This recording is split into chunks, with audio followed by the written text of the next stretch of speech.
When I walked into my granddaughter's wedding reception and saw my name tag reading, "The old lady who's paying for everything," I knew my own family had just declared war on me. 3 years of funding their lavish lifestyle, and this was their gratitude public humiliation at the event I'd bankrolled. But they had no idea what was coming. My late husband Robert had left me one final gift, a secret clause that would turn their greed into their downfall.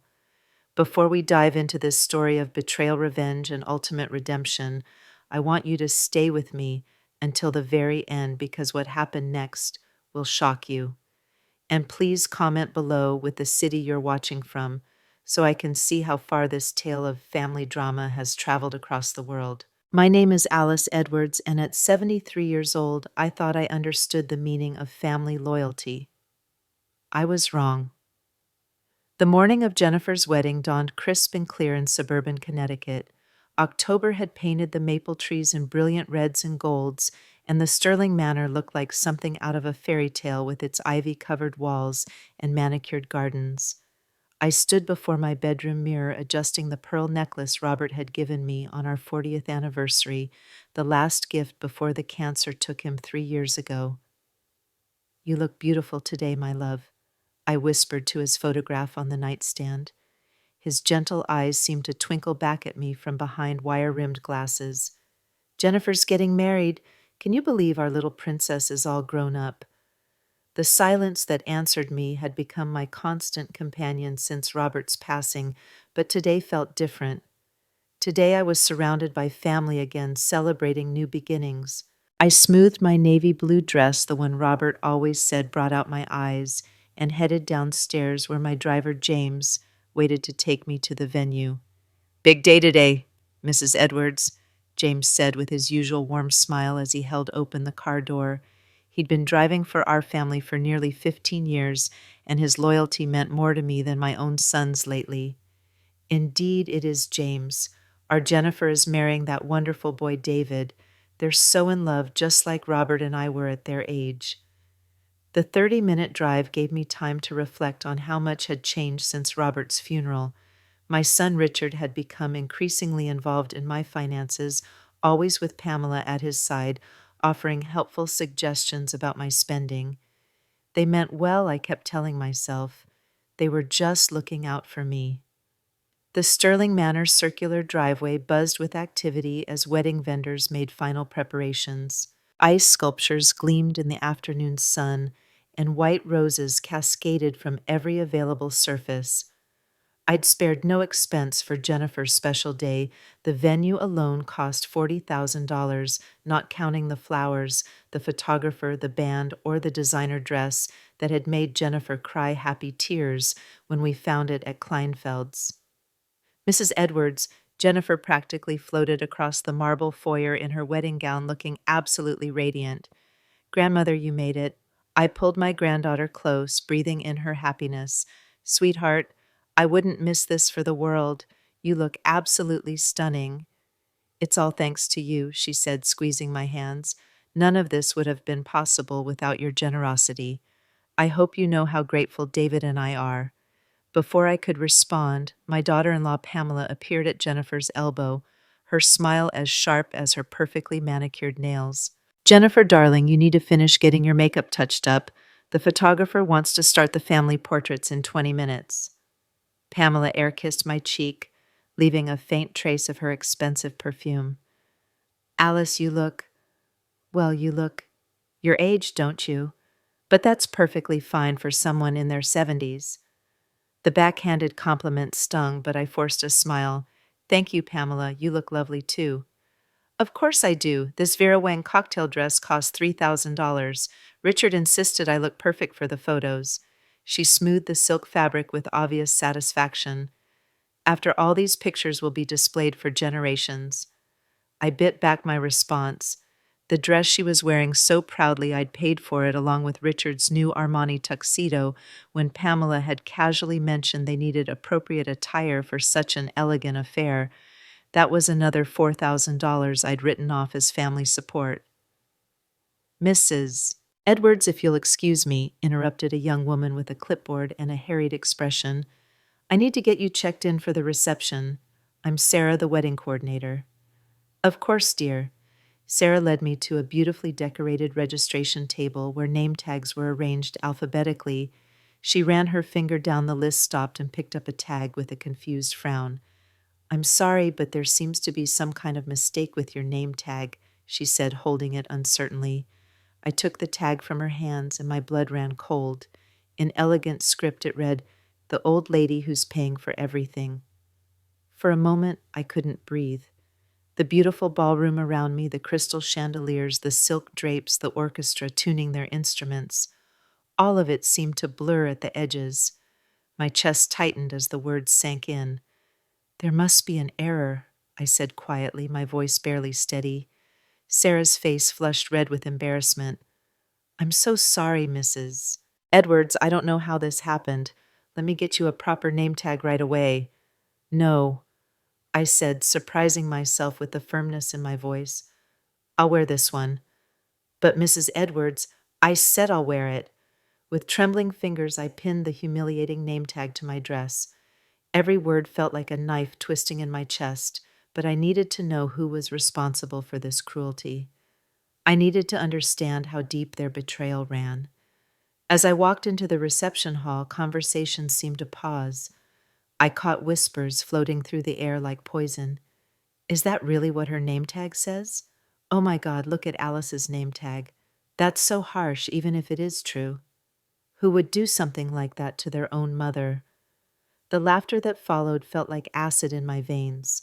These were supposed to be friends and family, people who had known me for decades, people I had welcomed into my home and supported through their own difficult times. Now they were laughing at my public humiliation.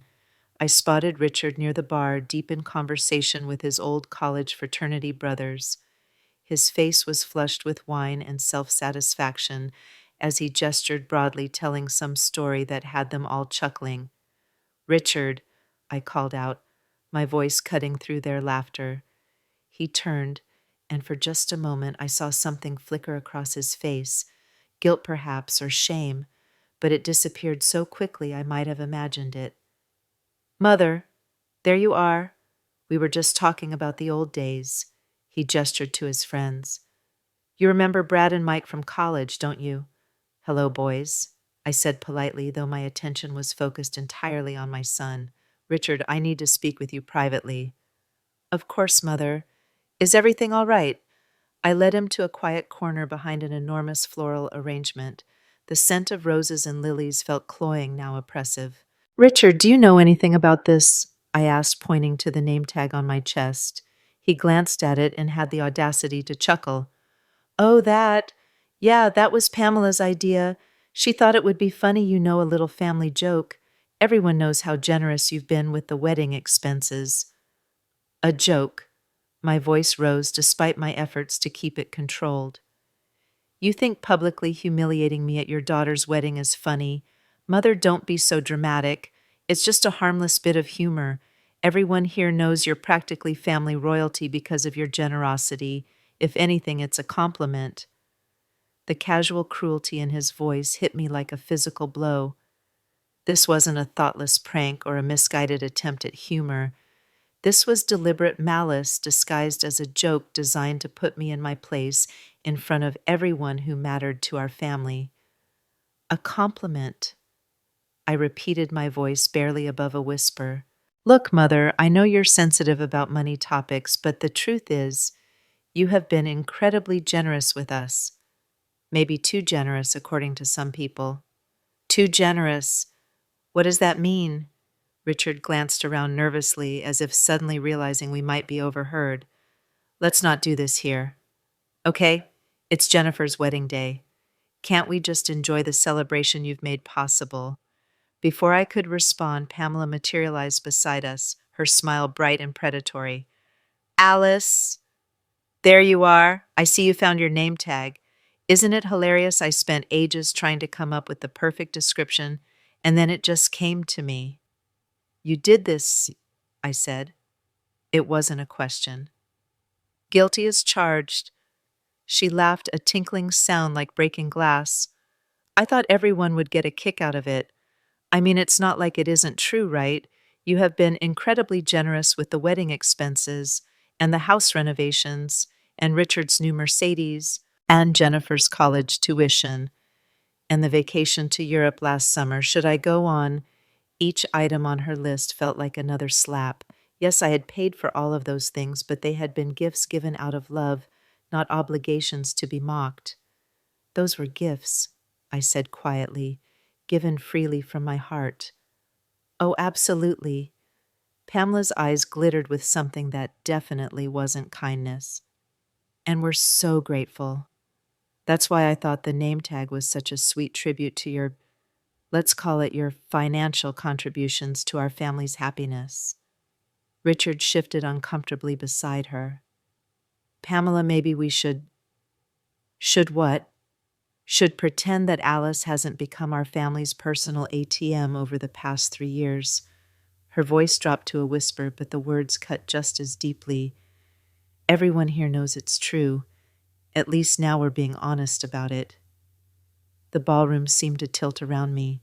The laughter, the music, the clinking of champagne glasses, it all felt like it was happening to someone else, someone who hadn't just discovered that her own family viewed her as nothing more than a source of funding.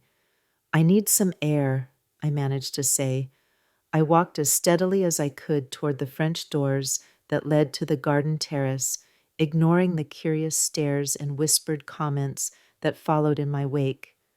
Outside, the October evening was crisp and clean, a sharp contrast to the suffocating atmosphere inside. I found myself alone on a stone bench overlooking the manor's rose garden. The flowers were mostly spent now with winter approaching, but a few late blooms clung to the thorny branches. I thought about Robert, about how he would have reacted to what had just happened. "You tried to warn me, didn't you?" I whispered to the empty air. "You always said Richard was too interested in our money." The memory came flooding back, one of our last serious conversations before Robert's final decline. He'd been worried about Richard's increasing requests for financial help the way Pamela always seemed to have her hand out for one expense or another. "Alice, my love," he'd said, holding my hand as we sat in his hospital room, "promise me you'll be careful with Richard after I'm gone. I love our son, but he's never learned the value of earning his own way. And Pamela, well, she sees dollar signs when she looks at our family." I dismissed his concerns, then convinced that grief and medication were making him paranoid. Richard was our only child, our legacy. Of course he would look out for me after Robert passed away. How naive I'd been. The sound of footsteps on the terrace stones made me look up. Jennifer approached, her wedding dress rustling softly against the flagstones. "Grandmother, are you all right?" Sarah told me what happened with the name tag. I patted the bench beside me, and Jennifer sat down, carefully arranging her voluminous skirt around her. "I'm fine, sweetheart. Don't worry about an old lady's hurt feelings on your special day." "But I am worried. What Mom did was cruel and unnecessary. David and I talked about it, and we both think it was completely inappropriate. The fact that at least someone in my family still had a moral compass brought tears to my eyes." "Thank you for saying that, Jennifer. It means more than you know." "Grandmother, can I ask you something?" "Of course. Are you happy?" The question caught me off guard. "Happy? What do you mean?" "I mean really happy. Since Grandfather died, you've been so generous with all of us, paying for everything we ask for and more. But are you doing it because it makes you happy or because you think it's what we expect?" I looked at my granddaughter, really looked at her. At 24, she had Robert's gentle eyes and my own stubborn chin. She was beautiful, intelligent, and apparently possessed of more wisdom than her parents. "I don't know," I admitted. "For the past 3 years, I've told myself that supporting my family was what Robert would have wanted, that it was my way of staying connected to all of you after losing him." "But what do you want?" It was such a simple question, but I realized I hadn't asked it of myself in years. What did Alice Edwards want? Not Alice the widow, not Alice the grandmother, not Alice the walking ATM, just Alice. "I want to matter," I said quietly. "I want to be valued for more than what's in my bank account." Jennifer took my hand. You do matter, grandmother. You matter to me and to Michael and to David. We love you for who you are, not for what you give us. Michael was Jennifer's younger brother, currently studying literature at Columbia. He'd always been the artist of the family, more interested in books and poetry than material possessions. It occurred to me that I hadn't seen him yet at the reception. Where is Michael tonight? Jennifer's face clouded slightly. He's here, but he's been avoiding Mom and Dad all evening. He was furious about the name tag situation. He said it was emblematic of everything wrong with our family's relationship with money. Emblematic, I repeated with a small smile. That boy and his vocabulary. He gets that from you, you know. All those afternoons you spent reading with him when he was little, introducing him to classic literature. He still talks about those sessions as some of his happiest childhood memories. A warmth spread through my chest that had nothing to do with the wine I'd barely touched at dinner. Those lazy Sunday afternoons in my library with young Michael curled up beside me as we explored the worlds of Dickens and Austen and Hemingway, those had been gifts too, but ones that couldn't be measured in dollars. Jennifer, can I ask you something now? Of course. Do you think your parents see me as anything more than a source of funding?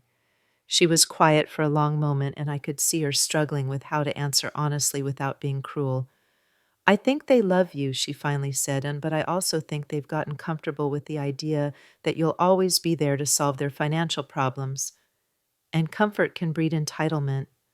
Her diplomatic response told me everything I needed to know. What would happen if I stopped, I asked. If I stopped paying for things, stopped being so available to solve everyone's money problems? I think you'd find out who really loves Alice Edwards and who just loves her checkbook. Before I could respond, the sound of masculine laughter drifted out from the ballroom. Through the French doors, I could see Richard holding court at the bar again, this time with David's groomsmen.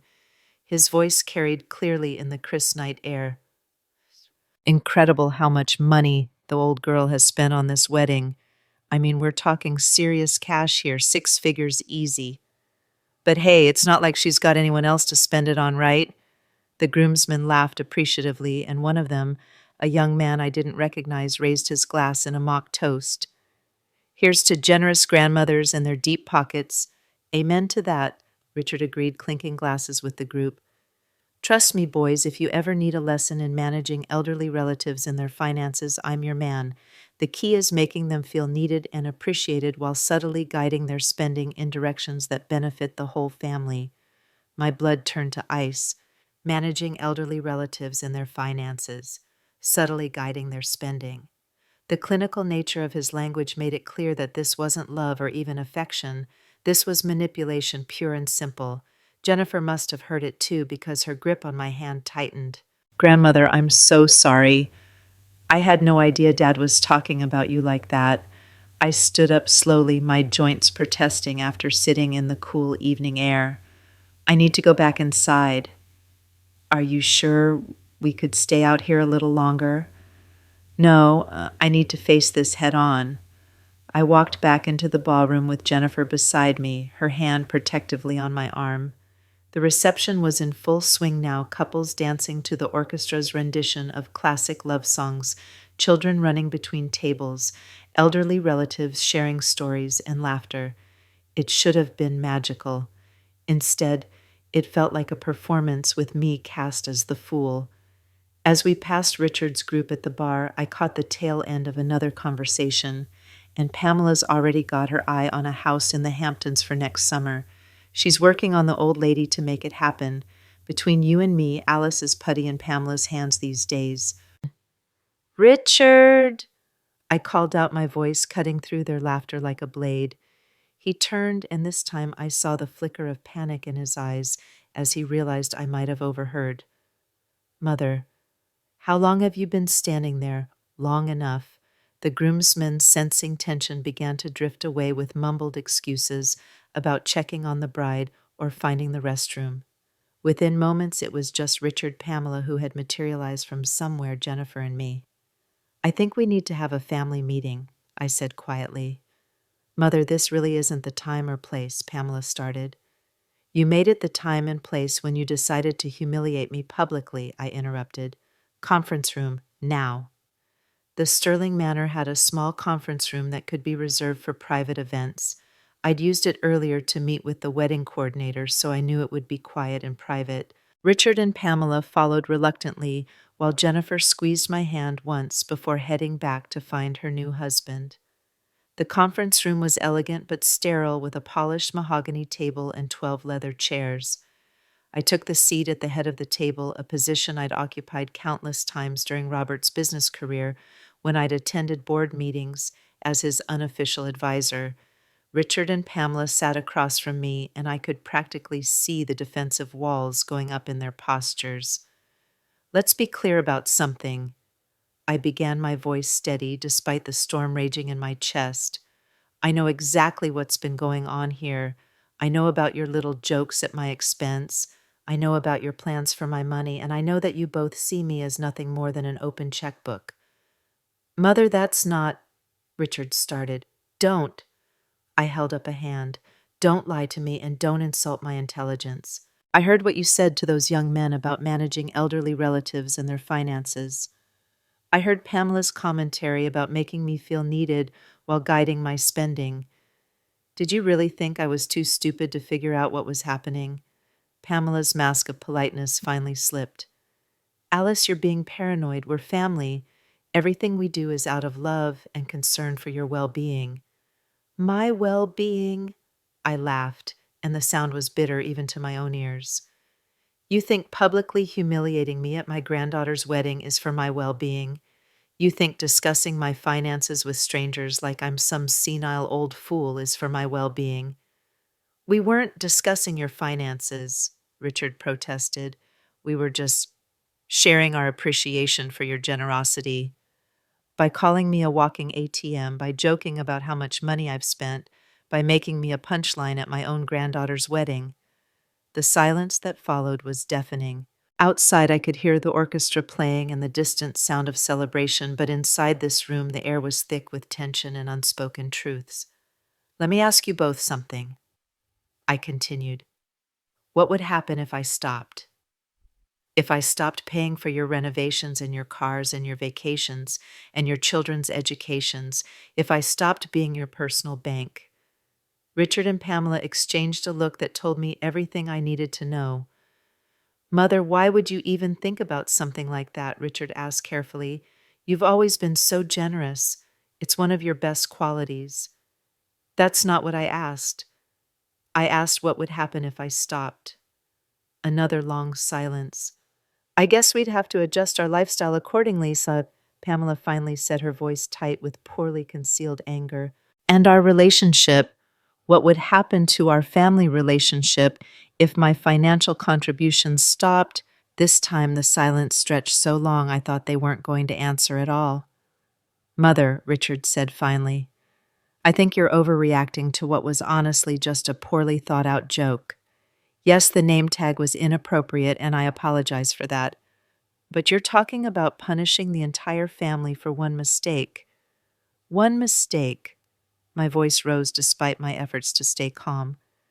Richard, you've spent the past 3 years treating me like your personal investment fund.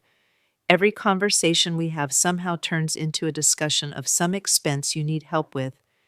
You've never once asked how I'm doing, how I'm coping with losing your father, or what I might want or need for myself. That's not true, he protested, but his voice lacked conviction. When was the last time you called me just to talk? When was the last time you invited me over for dinner without mentioning some financial need? When was the last time you showed any interest in my life beyond what I could provide for yours? The questions hung in the air like accusations because that's exactly what they were. We care about you, Mother, Richard said weakly. Do you? Do you really? Or do you care about my bank account and what happens to it when I die? Pamela's composure finally cracked completely. You know what, Alice, fine. Yes, we appreciate your financial support. Yes, it's made our lives easier and more comfortable, but it's not like you haven't gotten anything out of it. You've gotten to be the generous matriarch, the beloved grandmother who makes everyone's dreams come true. You've gotten to feel important and needed. So don't act like you're some martyr who's been taken advantage of."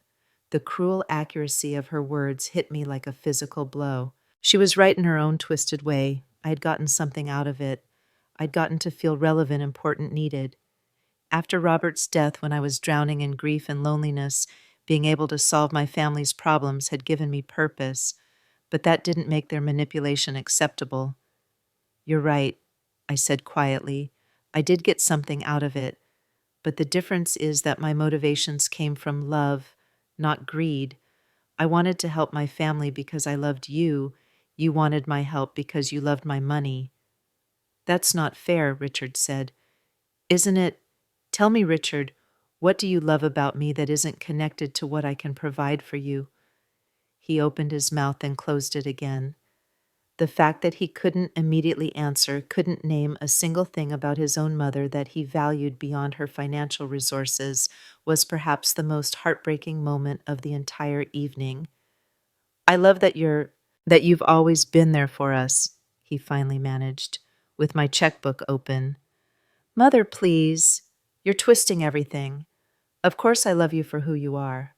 "Then prove it," I said, standing up. "Prove it by having a relationship with me that isn't based on financial transactions. Prove it by valuing Alice Edwards the person, not Alice Edwards the bank account." I moved toward the door, then turned back to face them one last time. "And if you can't do that, then maybe it's time we all acknowledge what this relationship really is." I left them sitting in that sterile conference room and walked back into the celebration that I had funded, but that had become a monument to my own foolishness. The dancing continued, the champagne flowed, the laughter rang out across the ballroom, but for me the party was over. As I made my way through the crowd looking for James so I could go home, I caught fragments of conversation that confirmed my worst fears. "Did you see Alice's name tag hilarious? I heard she spent over 200,000 on this wedding. That woman's got more money than sense."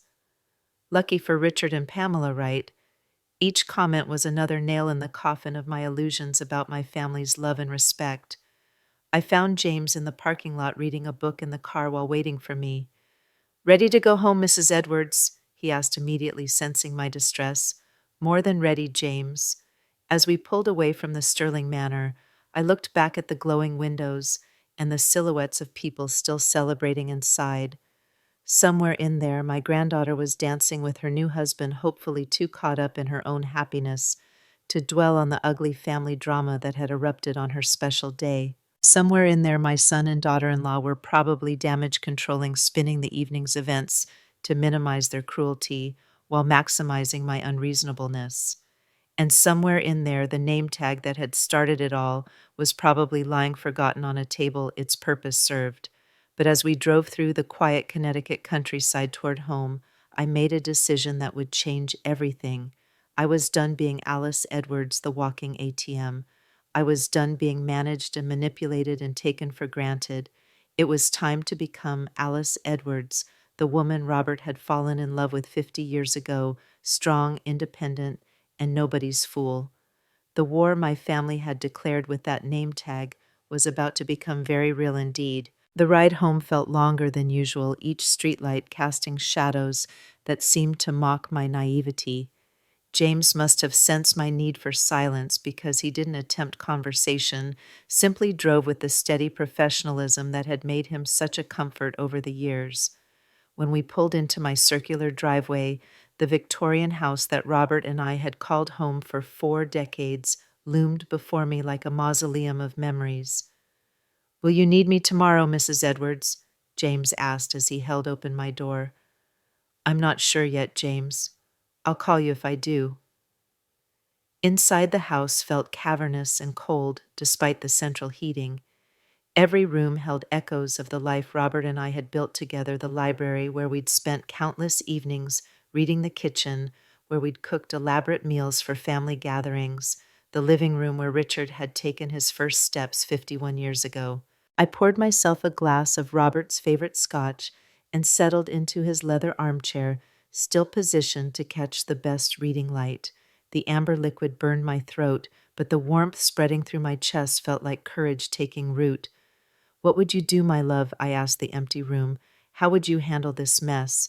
But even as I asked the question, I knew Robert had already given me the answer. In those final weeks before his death, when he'd tried to warn me about Richard's growing entitlement, he'd been preparing me for exactly this moment.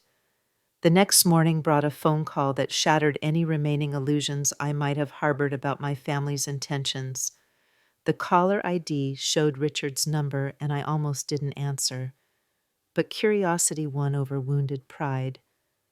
Mother, thank God you picked up. We need to talk about last night. Do we? I kept my voice carefully neutral. Look, I'll admit Pamela went too far with the name tag situation. It was thoughtless and hurtful, and we're both sorry about that. But, Mother, some of the things you said last night, well, they were pretty harsh, too. Were they? Which part was harsh, Richard? The part where I called out your financial manipulation, or the part where I asked you to name something you love about me that isn't connected to money? Silence stretched across the phone line. When he finally spoke, his voice had taken on the wheedling tone I'd grown to recognize over the past 3 years. Mother, you know I love you. You raised me, for crying out loud. But you have to understand that we're a family, and families help each other out. When you have resources and we have needs, it's only natural that you manipulate me into meeting those needs while publicly humiliating me. Nobody was trying to manipulate anyone, and the name tag thing was just Pamela trying to be funny.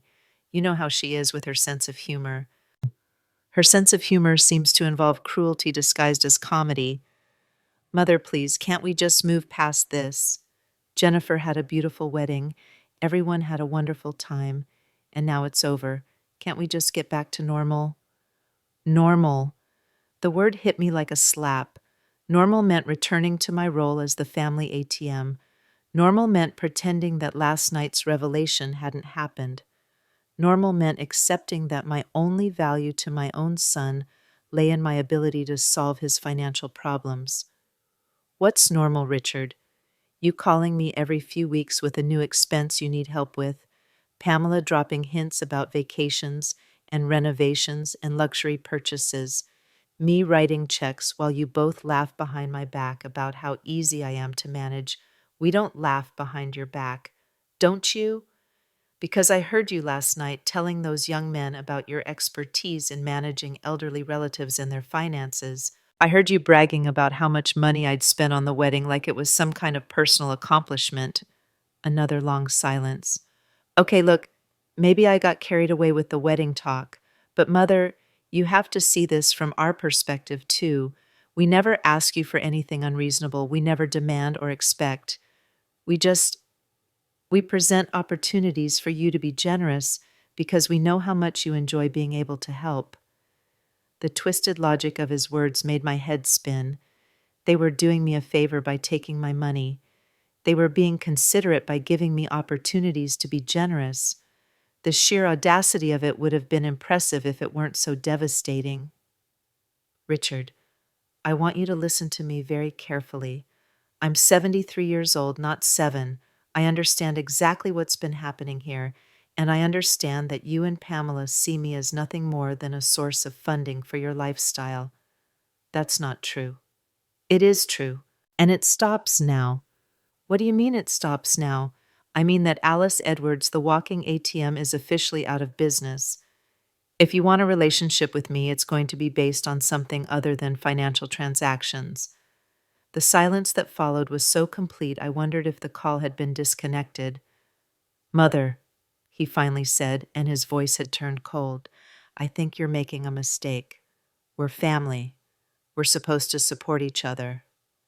Support goes both ways, Richard. When was the last time you supported me? When was the last time you asked how I was doing or offered to help me with anything or showed any interest in my life beyond what I could provide for yours? We care about you. We worry about you living alone in that big house. You worry about me living alone in a big house that might eventually be yours, you mean? That's a terrible thing to say. Is it? Tell me honestly, Richard, when you and Pamela worry about me, are you worried about my happiness and well-being, or are you worried about your inheritance? I can't believe you're asking me that. I can't believe I have to. I hung up before he could respond, my hands shaking with adrenaline and anger. The phone rang again immediately, but I let it go to voicemail. It rang 4 more times over the next hour, but I ignored each call. That afternoon, I received a visit that caught me completely off guard. I was sitting in my garden trying to find solace among the late-blooming chrysanthemums when I heard the doorbell. Through the front window, I saw a familiar figure, Michael Jennifer's younger brother, standing on my porch with his hands shoved deep in his jacket pockets. "Grandmother, Pab," he said when I opened the door. "I hope it's okay that I came by unannounced. I tried calling, but your phone went straight to voicemail." "Of course it's okay, sweetheart. Come in. I'll make us some tea." Michael followed me to the kitchen, his usual easy chatter replaced by an uncharacteristic solemnity. At 22, he had his grandfather's thoughtful nature and his mother's artistic temperament. Unlike his parents, he'd never shown much interest in material possessions, preferring books and ideas to designer clothes and luxury cars. "I heard about what happened at the wedding," he said as I put the kettle on. "Jennifer told me about the name tag and about the conversation you had with Dad and Mom afterward." "It was an ugly situation," I admitted. "I'm sorry you children had to witness it." "Don't apologize, Grandmother. You're not the one who should be sorry." He sat down at the kitchen table, running his hands through his dark hair. "I've been watching this happen for months now, and I should have said something sooner." "Watching what happened?" "The way they talk about you when you're not around. The way they plan their requests for money like military campaigns. The way Mom practices her speeches in the mirror before calling you with some new expense. The image of Pamela rehearsing her manipulation tactics in front of a mirror was both absurd and heartbreaking. You've seen her do that multiple times. She calls it managing grandmother's expectations. She has a whole system. She starts with smaller requests to warm you up, then builds to the big ask. She times her calls for when you're likely to be feeling lonely or nostalgic. She's turned taking advantage of your generosity into an art form. Each revelation felt like another piece of my heart breaking. "Why didn't you tell me?" "Because I was young and stupid, and because I thought you must know and were okay with it. I figured if you were willing to keep giving, then it was your choice to make." He looked up at me with Robert's gentle eyes. "But last night, seeing that name tag, watching you try to maintain your dignity while they humiliated you, I realized I'd been a coward." "You're not a coward, Michael. You're a 22-year-old college student. This shouldn't have been your burden to bear." "But it was my burden, wasn't it? Because I'm part of this family and family members are supposed to protect each other. Instead, I stood by and watched while my parents turned you into their personal bank." I reached across the table and took his hand. "What do you think I should do?" "I think you should stop giving them money," he said without hesitation. "I think you should make them prove they love Alice Edwards, not Alice Edwards's bank account." "That's essentially what I told them last night." "Good. And I think you should know that Jennifer and I will support whatever decision you make. We love you for who you are, Grandmother, not for what you can buy us. Even if it means no more help with college expenses, no more generous graduation gifts, no more safety net when life gets expensive." Michael was quiet for a moment, and I could see him wrestling with the implications of what he was saying.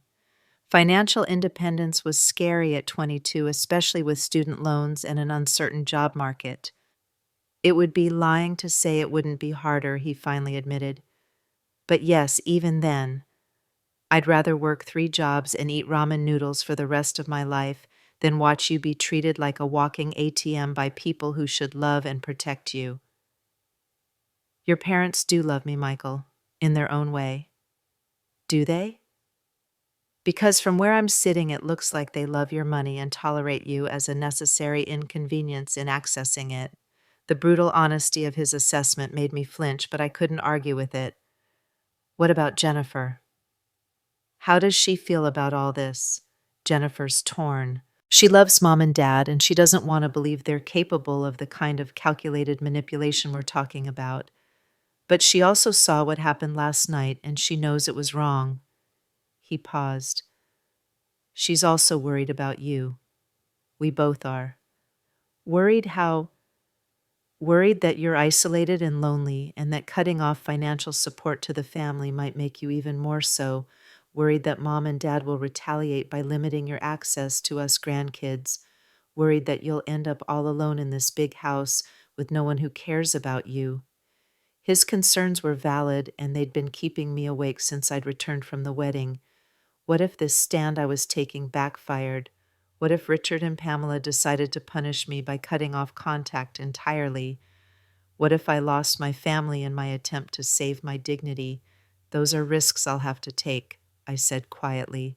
Because the alternative is continuing to accept a relationship built on financial transactions and public humiliation. You won't be alone, grandmother. Jennifer and I will make sure of that. And honestly, I think there are probably other people in your life who care about you for the right reasons. You've just been so focused on managing mom and dad's needs that you haven't had time to nurture those other relationships. He was right. Over the past 3 years, I'd become so consumed with my role as the family's financial benefactor that I'd neglected friendships, interests, and activities that had once brought me joy. When was the last time I'd called my old friend Margaret from the garden club? When was the last time I'd attended a book club meeting or visited the art museum or taken a painting class? There's something else, Michael said, his voice dropping to almost a whisper. Something I probably shouldn't tell you, but I think you need to know. What is it? Last month I overheard Mom and Dad talking about power of attorney, about how they think you're getting older and might need help managing your finances soon. They were discussing the best way to approach you about it. The blood in my veins turned to ice. Power of attorney would give them legal control over my financial decisions.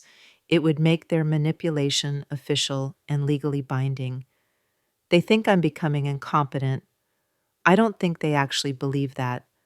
I think they see it as a way to formalize the control they already have over your spending. They were talking about it like it was inevitable, like it was just a matter of time before you'd need their help making decisions. I'm 73, not 93. I'm perfectly capable of managing my own finances. I know that. You know that. But they're betting that you don't know that, or that you can be convinced you need help even when you don't. The scope of their manipulation was breathtaking. They weren't just taking advantage of my generosity, they were planning to take legal control of my assets. They were treating my eventual decline as an opportunity rather than a tragedy to be prevented or postponed. Michael, I need to ask you something, and I need you to be completely honest. Of course. Do you think your father would really try to have me declared incompetent if I stopped giving him money? Michael was quiet for a long time, his face troubled. I hope not, he finally said. But honestly, grandmother, I'm not sure anymore. The dad I grew up with wouldn't have done what he did last night with the name tag. The dad I grew up with wouldn't have discussed your finances with strangers like you were a business opportunity. So I can't promise that he wouldn't try something like that if he felt cornered. The realization that my own son might be capable of such betrayal was almost too much to bear. But it also clarified something important. This wasn't just about money anymore. This was about my fundamental right to autonomy and dignity in my own life. Then I need to be smart about how I handle this, I said. What do you mean? And I mean I need to protect myself legally and financially before I take any more stands. I need to make sure that if your parents decide to escalate this conflict, I'm prepared. Michael nodded grimly. That's probably wise. Do you know any good lawyers? I know several. Your grandfather's old firm handled all our legal work for decades. Martin Reynolds has been our family attorney since before your father was born. Do you trust him? I trust him more than I trust my own son at this point. The words hung in the air between us, a sad acknowledgement of how far my family had fallen. Grandmother, can I ask you one more thing? Of course. What do you want? Not what do you think you should do or what would be best for everyone else, but what do you actually want for yourself? It was the same question Jennifer had asked me at the wedding, and it was still just as difficult to answer. For 3 years, I defined myself entirely in relation to other people's needs. I was Robert's widow, Richard's mother, Jennifer, and Michael's grandmother, but who was Alice Edwards when she wasn't defined by her relationships to other people? I want to matter, I said slowly.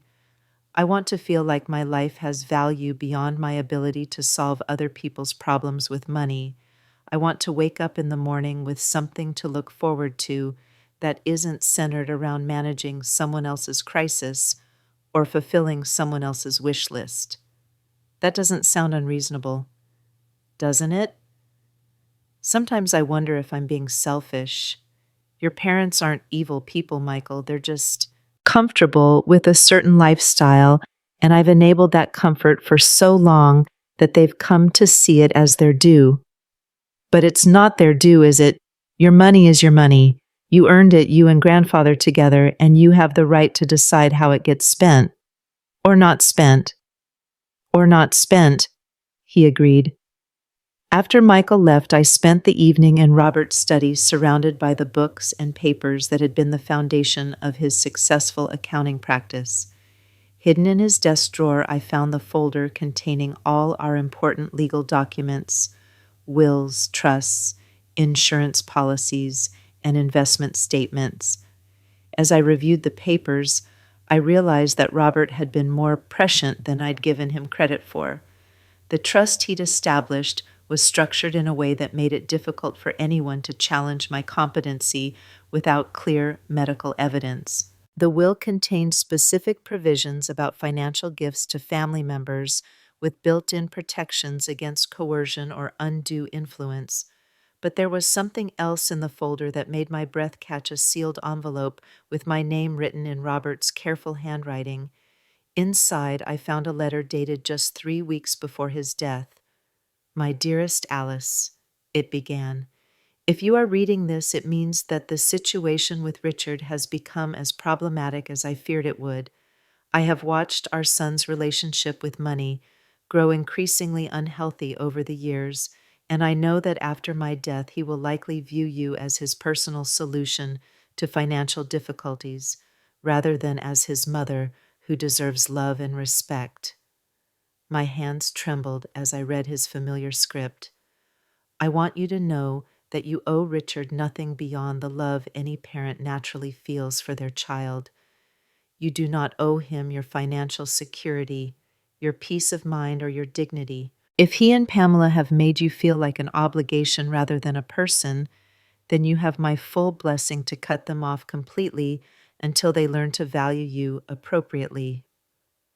The letter went on to detail specific steps I should take to protect myself, including the name and contact information for a private investigator he'd already retained to document any attempts at financial elder abuse. At the bottom, he'd added a postscript that brought tears to my eyes. Remember the woman I fell in love with 50 years ago, strong, independent, and nobody's fool. She's still in there, Alice. Don't let anyone convince you otherwise. That night, I called Martin Reynolds at home, something I'd never done in all the years he'd handled our legal affairs. Alice, he said warmly, I was sorry to hear about the situation at Jennifer's wedding. Michael called me this afternoon and filled me in on some of the details. Michael called you. He was concerned about some comments Richard and Pamela had made regarding power of attorney. He thought you should be aware of your legal position before taking any action. I felt a rush of gratitude toward my grandson. Even at 22, he was looking out for my interests more effectively than my own son. Martin, I need to understand something. If Richard and Pamela tried to have me declared incompetent, what would that process look like? In Connecticut, they would need to file a petition with the probate court alleging that you're unable to manage your own affairs due to mental incapacity. The court would then appoint an attorney to represent your interests and order a medical evaluation by qualified professionals. And if they couldn't prove incompetence, then the petition would be dismissed and you'd remain in full control of your finances. But Alice, I have to tell you, the process itself can be traumatic and expensive, even when the allegations are ultimately proven false. What can I do to protect myself? Several things. First, I'd recommend getting a comprehensive medical and psychological evaluation from your own doctors to establish a baseline of your mental competency. Second, we should review all your legal documents to make sure they reflect your current wishes and contain appropriate safeguards. Third, you might want to consider documenting the financial manipulation you've experienced in case Richard and Pamela try to paint your withdrawal of support as evidence of mental instability. Robert left me a letter. He'd apparently already retained a private investigator to document any attempts at financial abuse. Your husband was a wise man. That documentation could be invaluable if this situation escalates. Martin, can I ask you something in confidence? Of course. Do you think I'm overreacting? Do you think I should just forgive and forget what happened at the wedding and go back to the way things were? Martin was quiet for a moment, and when he spoke, his voice was gentle but firm. Alice, I've been practicing elder law for 30 years, and I've seen every variation of financial abuse imaginable. What you're describing, the systematic manipulation, the public humiliation, the plans to pursue power of attorney when no medical need exists, these are textbook warning signs of a family that sees an elderly relative as a resource to be managed rather than a person to be respected. So I'm not crazy. You're not crazy. You're being taken advantage of by people who should be protecting you instead. The fact that you're questioning your own perceptions is actually another warning sign. Abusers often make their victims doubt their own judgment as a way of maintaining control. After I hung up with Martin, I sat in Robert's chair and thought about the conversation. My husband had known this day would come, and he'd tried to prepare me for it. My grandson was willing to sacrifice financial support to stand by my side. My family attorney was ready to help me protect myself legally. The only person who seemed uncertain about my right to be treated with dignity was me. The next morning brought another phone call from Richard, and this time I let it ring through to voicemail. His message was a masterpiece of manipulation disguised as concern. Mother, I've been thinking about our conversation yesterday, and I'm worried about you. This sudden hostility toward your family isn't like you at all. Pamela thinks you might be having some kind of delayed grief reaction to Dad's death, maybe even early-stage dementia. We think you should talk to someone professional about these feelings of paranoia and persecution. We love you and we want to help, but we can't do that if you won't let us. Please call me back so we can work this out as a family. The audacity of it took my breath away. In less than 2 days, I'd gone from being the family benefactor to being a mentally unstable woman who needed professional help. My withdrawal of financial support wasn't seen as a reasonable response to mistreatment. It was evidence of cognitive decline. I saved the voicemail and forwarded it to Martin Reynolds with a note, "I think we're going to need that documentation sooner than expected." His response came back within an hour. "Already on it. Don't delete any messages from them and don't meet with them alone. If they show up at your house, call me immediately." The next few days passed in a strange state of suspended animation. I didn't leave the house, didn't answer calls from Richard or Pamela, and spent most of my time reading and trying to process what had happened to my family. Jennifer called twice to check on me, her voice careful and concerned, but not accusatory. Michael stopped by every day after classes, bringing groceries and conversation and reassurance that I wasn't losing my mind. On Thursday afternoon, exactly 1 week after Jennifer's wedding, Pamela showed up at my front door with reinforcements. Richard's sister, Carol, whom I hadn't seen in months, and Dr. Patricia Henning, a psychiatrist I'd never met. Through the front window, I watched them approach. Pamela's expression set in lines of determined concern, Carol looking uncomfortable but resolved, and Dr. Henning carrying a leather briefcase that probably contained commitment papers. I called Martin Reynolds. "They're here," I said simply. "Don't answer the door. Don't let them in. I'm on my way." "What if they try to force their way in? Then you call 911. Alice, you are under no obligation to submit to a psychiatric evaluation just because they've brought a doctor to your door. You have not been declared incompetent by any court, and you retain the right to refuse medical treatment or evaluation. I'm scared, Martin. I know you are. But remember, you've done nothing wrong. You've made a reasonable decision to stop financial support to family members who were abusing your generosity. That's not evidence of mental illness. That's evidence of wisdom. The doorbell rang insistently, followed by knocking that grew progressively louder. Alice, Pamela called out. We know you're in there. We just want to talk. We brought Dr. Henning to help us understand what you're going through. More knocking. Mother, please. Richard's voice joined Pamela's. We're worried about you. This isn't like you at all. Just let us help. I stayed silent, my heart pounding as I listened to them debate whether to try the back door or look for an unlocked window. The irony wasn't lost on me. The people who claimed to love and worry about me were now discussing breaking into my home against my will. 20 minutes later, Martin Reynolds arrived with a police officer in tow. Through the window, I watched him speak with my unwanted visitors, his voice calm but authoritative. Dr. Henning looked increasingly uncomfortable as Martin questioned her about the ethics of attempting to evaluate someone who hadn't consented to treatment. Carol appeared to be arguing with Pamela, who was gesturing angrily toward the house. Finally, they all got back in their cars and left. Martin knocked gently on my door. Alice, it's safe to come out now. When I opened the door, his expression was grim. We need to talk. The war my family had declared with that name tag had just escalated to a full-scale invasion of my privacy and autonomy. But as I looked at Martin's determined face and thought about Robert's letter and Michael's loyalty, I realized I wasn't fighting this battle alone. And for the first time since that humiliating night at Jennifer's wedding, I felt something that had been missing from my life for far too long: hope. Martin settled into Robert's old chair across from me, his briefcase open and papers spread across the coffee table between us. The police officer had left after taking my statement, but the tension in the air remained thick enough to cut with a knife. Alice, what just happened here changes everything, Martin said, his voice serious. Bringing an uninvited psychiatrist to your home, attempting to force an evaluation without your consent, discussing breaking and entering, these aren't the actions of concerned family members. These are the actions of people who see you as an obstacle to something they want.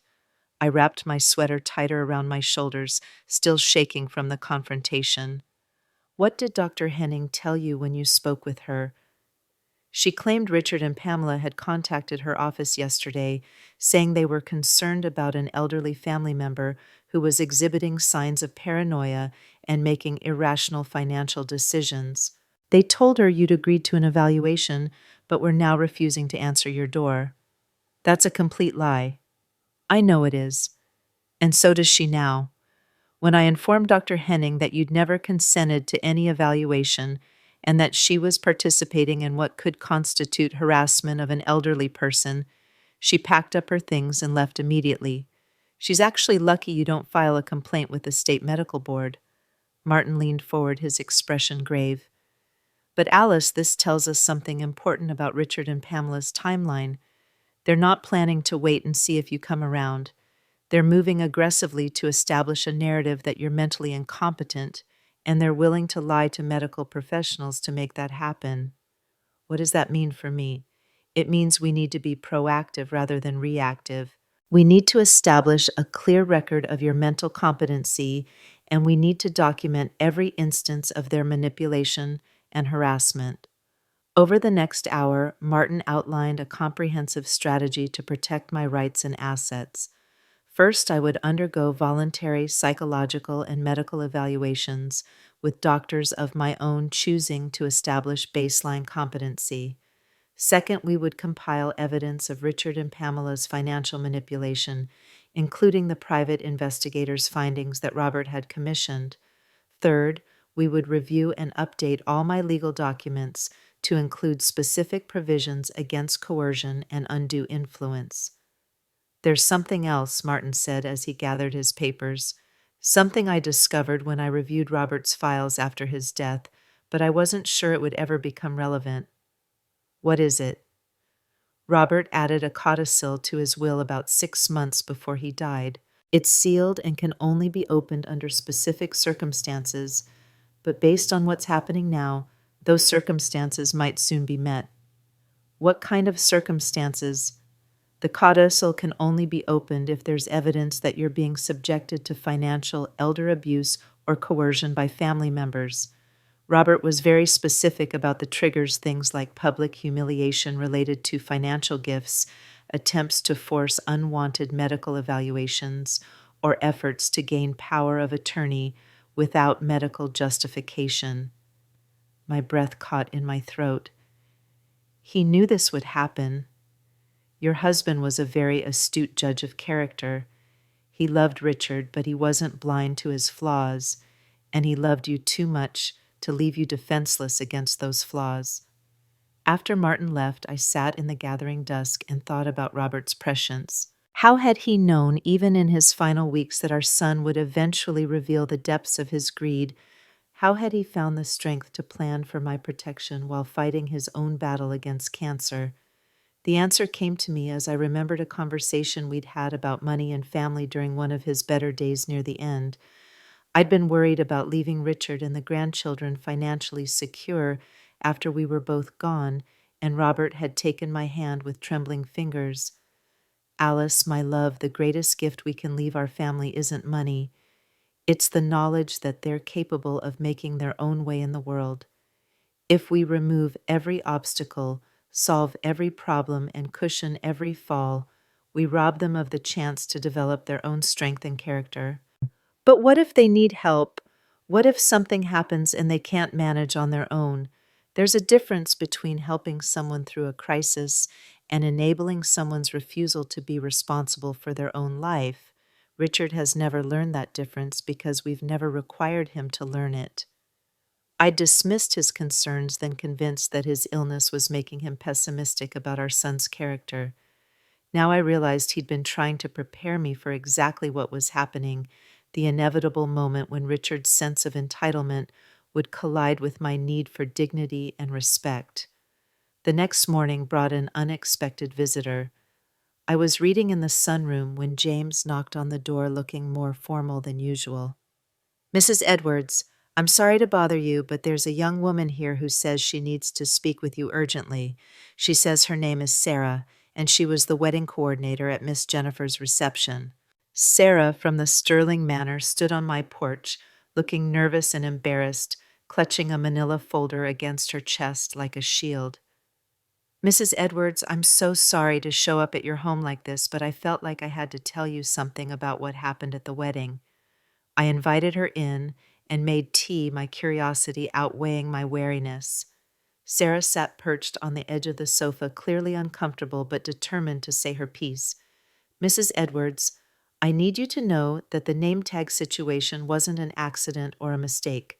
Mrs. Richard Edwards Pamela specifically requested that tag for you. She came to our office 3 days before the wedding with a typed list of name tags for the family table, and yours was exactly as it appeared. The confirmation of Pamela's deliberate cruelty shouldn't have surprised me, but it still stung. Why are you telling me this, Sarah? Because what she did was wrong, and because I think you should know it was planned. She didn't just think of it as a spur-of-the-moment joke. She planned it as a way to humiliate you in public." Sarah's voice grew stronger as she continued. "I've been coordinating weddings for 5 years, and I've never seen anything so deliberately cruel to an elderly family member. Did she say why she wanted to humiliate me?" "Not directly, but she made some comments while we were reviewing the final details. She said something about how you needed to understand your place in the family hierarchy and how sometimes older people need to be reminded that they're not in charge anymore." The calculating nature of Pamela's cruelty was breathtaking. This hadn't been a moment of poor judgment or thoughtless humor. It had been a deliberate campaign to undermine my dignity and establish her dominance in the family structure. "There's something else," Sarah continued, opening the manila folder she'd been clutching. "I kept copies of all the correspondence about the wedding, including some emails that I think you should see."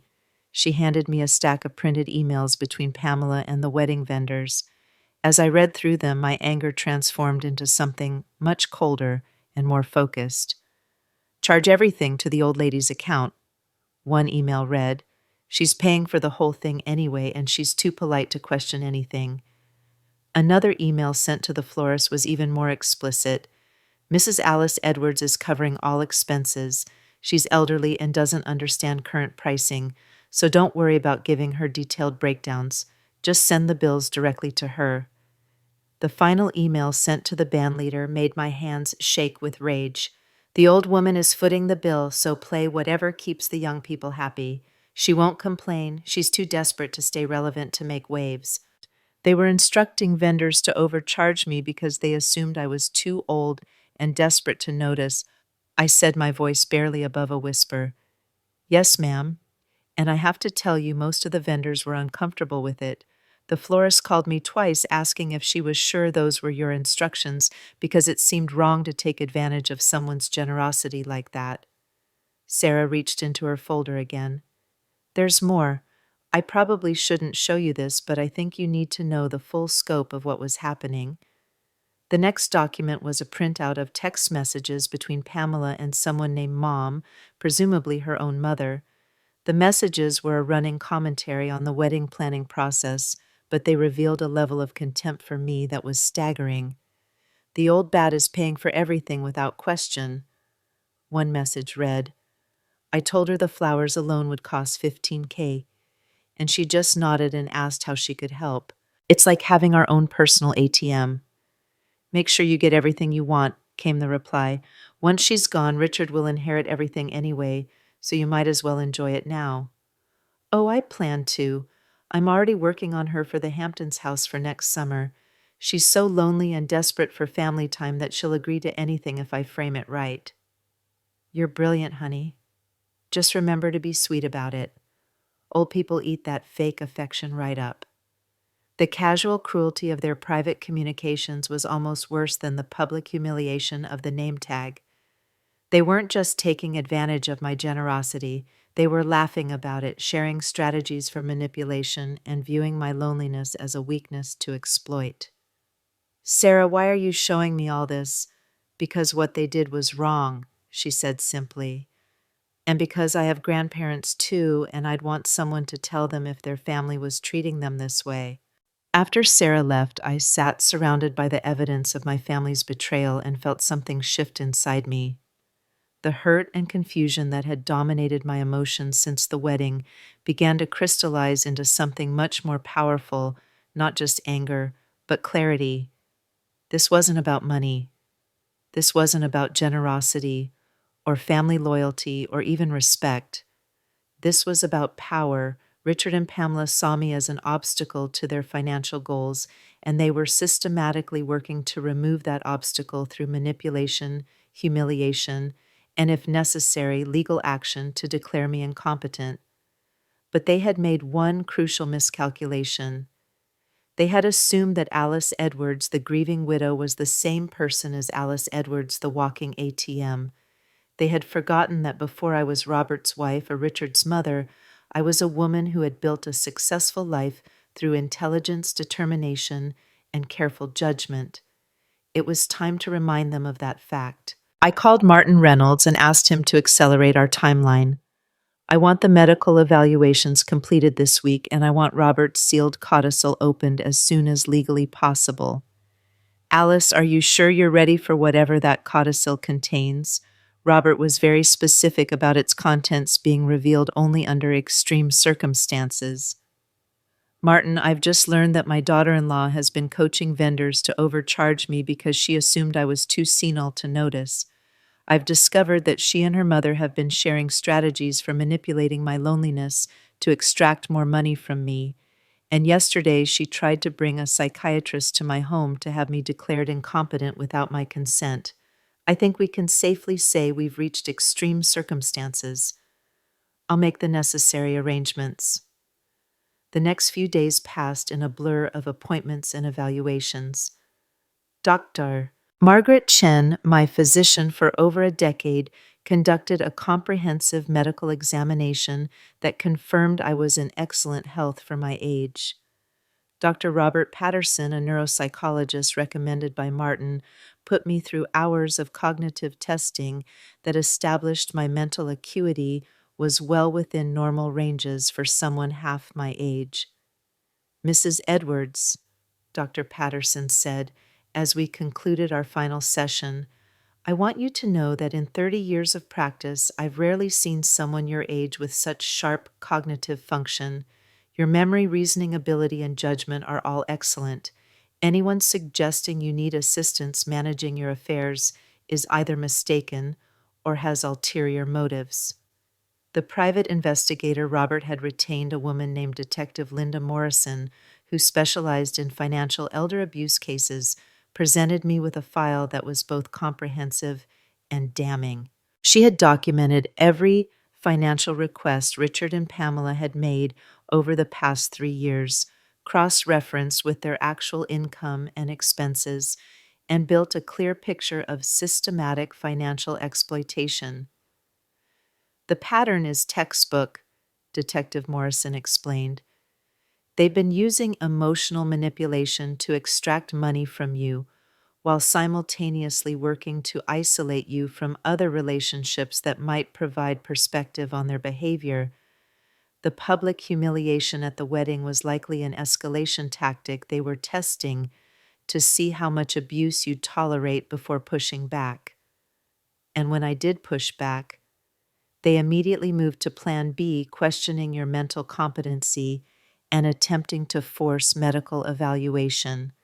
If they can't manipulate you into compliance, they'll try to have you declared legally incompetent so they can control your finances directly. And the scope and calculation of their plan was staggering, but it also gave me something I hadn't had before: concrete evidence that my perceptions weren't paranoia or oversensitivity. I was being systematically abused by people who should have been protecting me.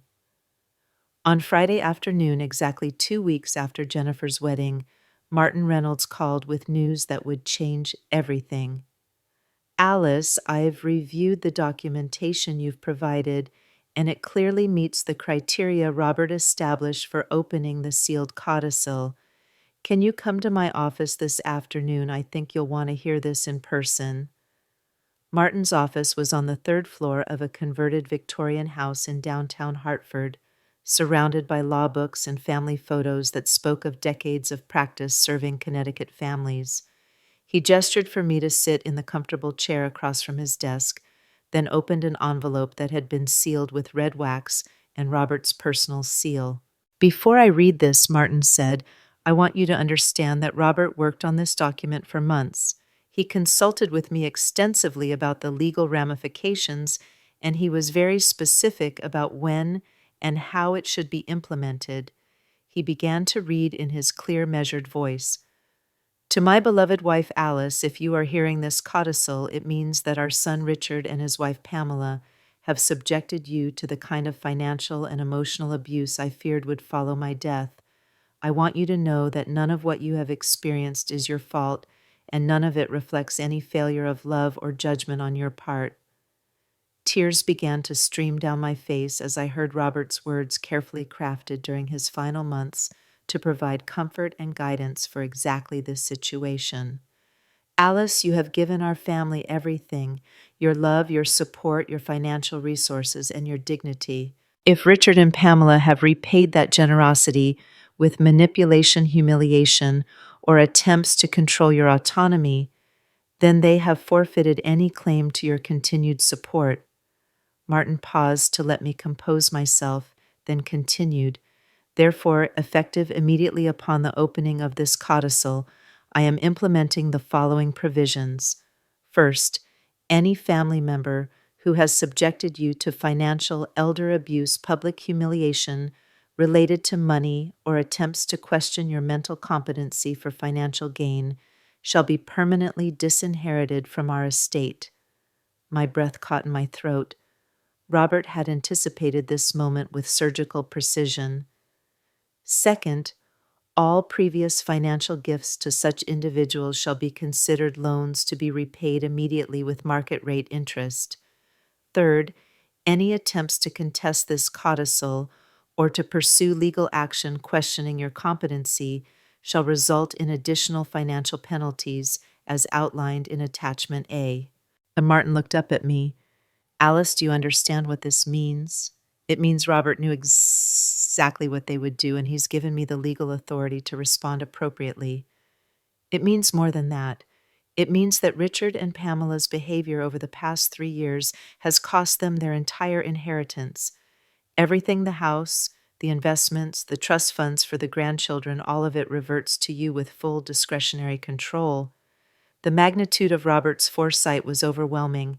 He had loved our son enough to give him every opportunity to prove himself worthy of our trust, but he had loved me enough to ensure that Richard's failure wouldn't leave me defenseless.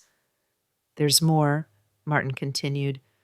Robert also established a separate trust fund for Jennifer and Michael contingent on their treating you with respect and maintaining independent relationships with you that aren't based on financial considerations.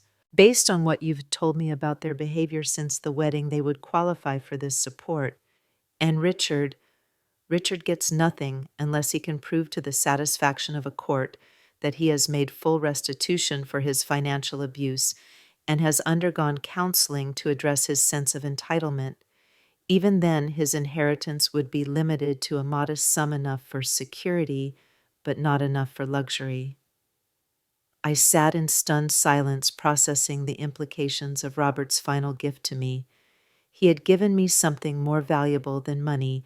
He had given me the power to demand the respect and dignity I deserved, backed by legal consequences that Richard and Pamela couldn't ignore or manipulate.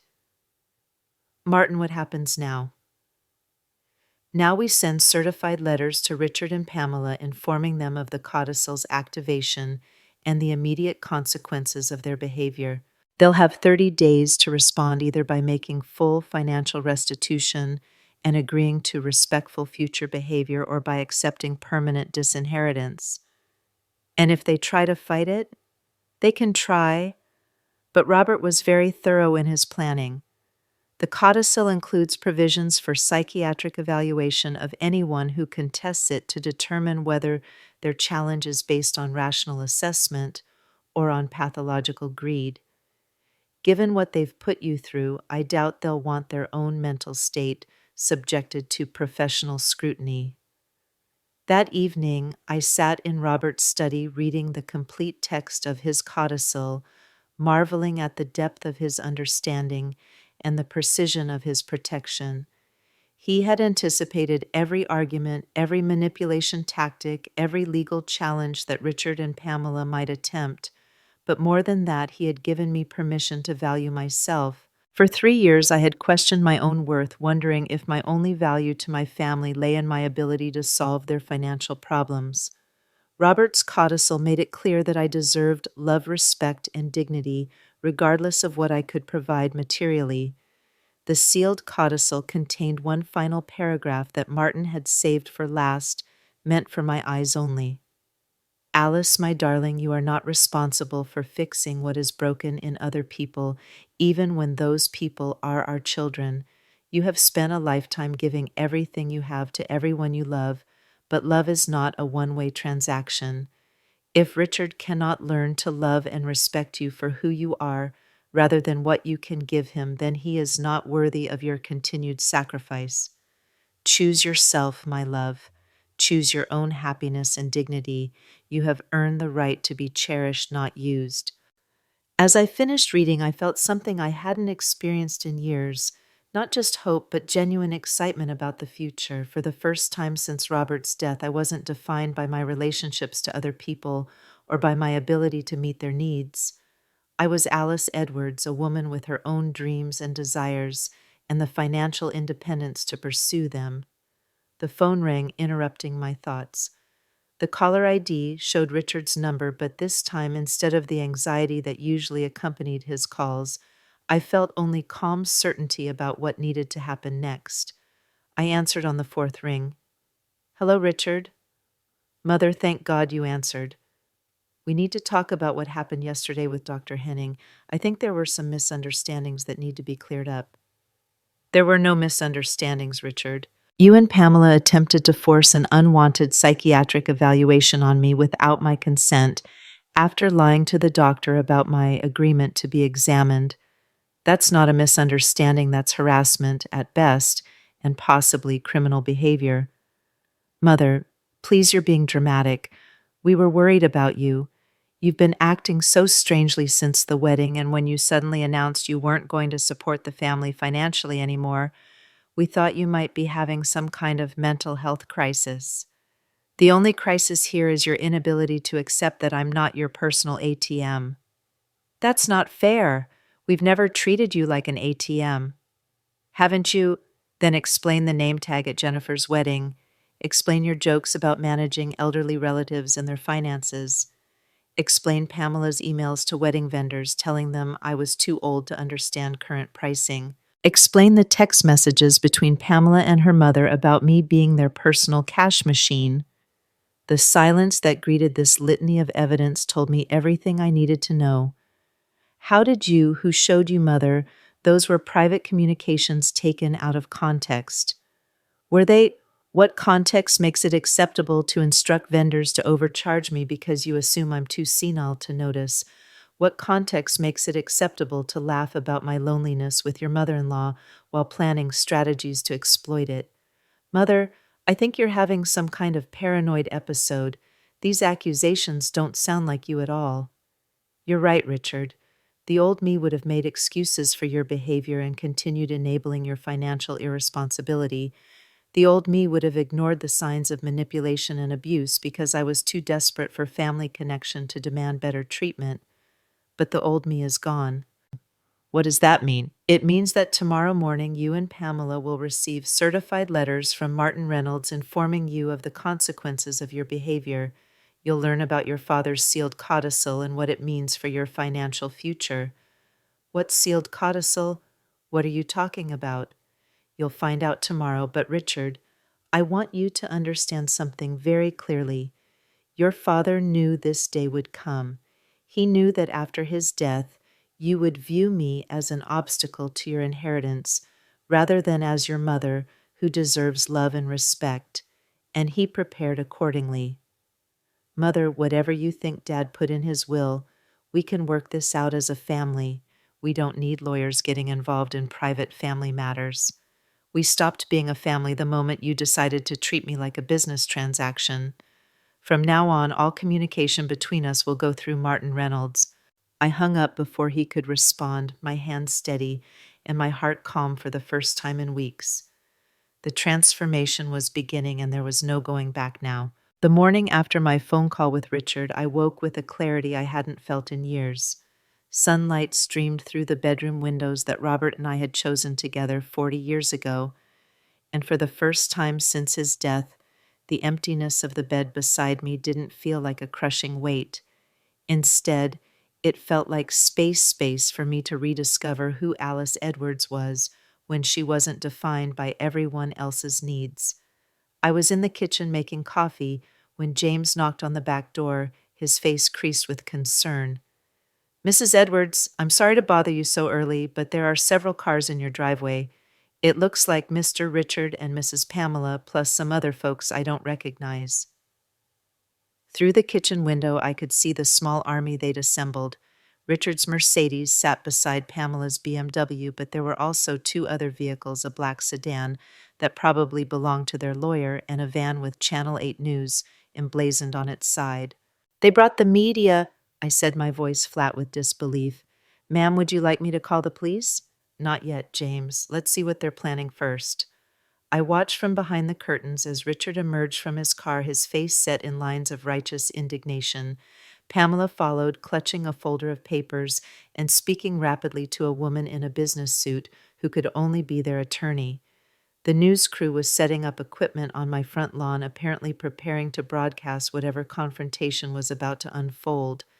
The doorbell rang insistently, followed by heavy knocking. Mother! Richard's voice carried clearly through the solid oak door. We know you're in there. We need to talk about these ridiculous legal papers. Open the door so we can discuss this like a civilized family. I called Martin Reynolds from the kitchen phone, keeping my voice low. Martin, they're here, and they've brought reporters with them. Don't answer the door, don't make any statements, and don't let them provoke you into doing anything that could be taken out of context. I'm on my way with Detective Morrison and a police officer. Whatever you do, don't engage with the media. Alice, Pamela's voice joined Richard's pitch to carry to the news cameras. We're worried about you. Your own son and daughter-in-law are concerned about your mental health, and you're hiding behind lawyers instead of talking to your family.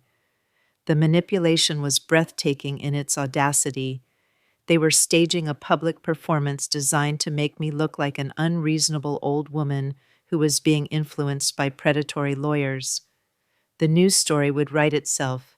Grieving widow turns against loving family, greedy attorney manipulates vulnerable elderly woman. We just want to help you, Mother, Richard continued, his voice cracking with manufactured emotion. Dad would be heartbroken to see what's happening to our family. He'd want us to work this out together, not through lawyers and legal threats.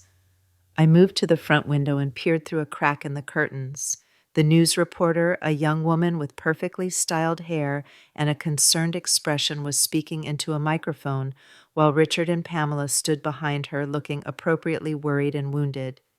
This is Rebecca Martinez reporting from Westchester County, where a family dispute over money has taken a tragic turn. Richard Edwards and his wife Pamela are here at the home of 73-year-old Alice Edwards, trying to reconcile with a woman they say has been influenced by lawyers to turn against her own family. The reporter turned to Richard, microphone extended. Mr. Edwards, can you tell us what's happened to cause this rift with your mother? My mother has always been generous to our family, Richard said, his voice heavy with practiced sorrow. But since my father's death 3 years ago, she's become increasingly isolated and suspicious. We're worried that people are taking advantage of her grief and her financial resources. And what about these legal documents that were served yesterday? Frankly, Rebecca, we don't believe these papers reflect my mother's true wishes. She's being influenced by lawyers who stand to benefit from creating conflict in our family. All we want is to have an honest conversation with her about what's really in her best interests. Pamela stepped forward, dabbing at her eyes with a tissue. Alice has been like a mother to me for 25 years. It breaks my heart to see her shutting us out instead of letting us help her. We love her so much, and we just want what's best for her. The performance was Oscar-worthy in its shameless manipulation of public sympathy. They had transformed themselves from financial abusers into concerned family members, while casting me as a confused elderly woman being manipulated by greedy lawyers. My phone rang, and Michael's voice was tight with anger when I answered. Grandmother, are you watching the news? I can't believe they're doing this to you. I'm watching from my kitchen window. They're quite the performers. This is disgusting. They're making you look like some crazy old lady who's being controlled by lawyers when they're the ones who've been manipulating you for years. Where are you, Michael? I'm driving over. Jennifer, too. We're not letting them get away with this public relations stunt. Be careful, sweetheart. Don't let them drag you into their drama. Too late for that, grandmother. They made this a public fight when they brought news cameras to your house. 20 minutes later, Michael's ancient Honda pulled up behind the news van, followed immediately by Jennifer and David in their Toyota. I watched my grandchildren emerge from their cars with the kind of determination I hadn't seen since they were children defending each other on the playground. Mom, Dad, what are you doing? Jennifer's voice carried clearly across the lawn as she approached her parents. Why are there news cameras here? Jennifer, thank God you're here, Pamela said immediately, shifting into concerned grandmother mode. We're trying to help your grandmother, but she won't listen to reason. Maybe you can talk to her. Help her how?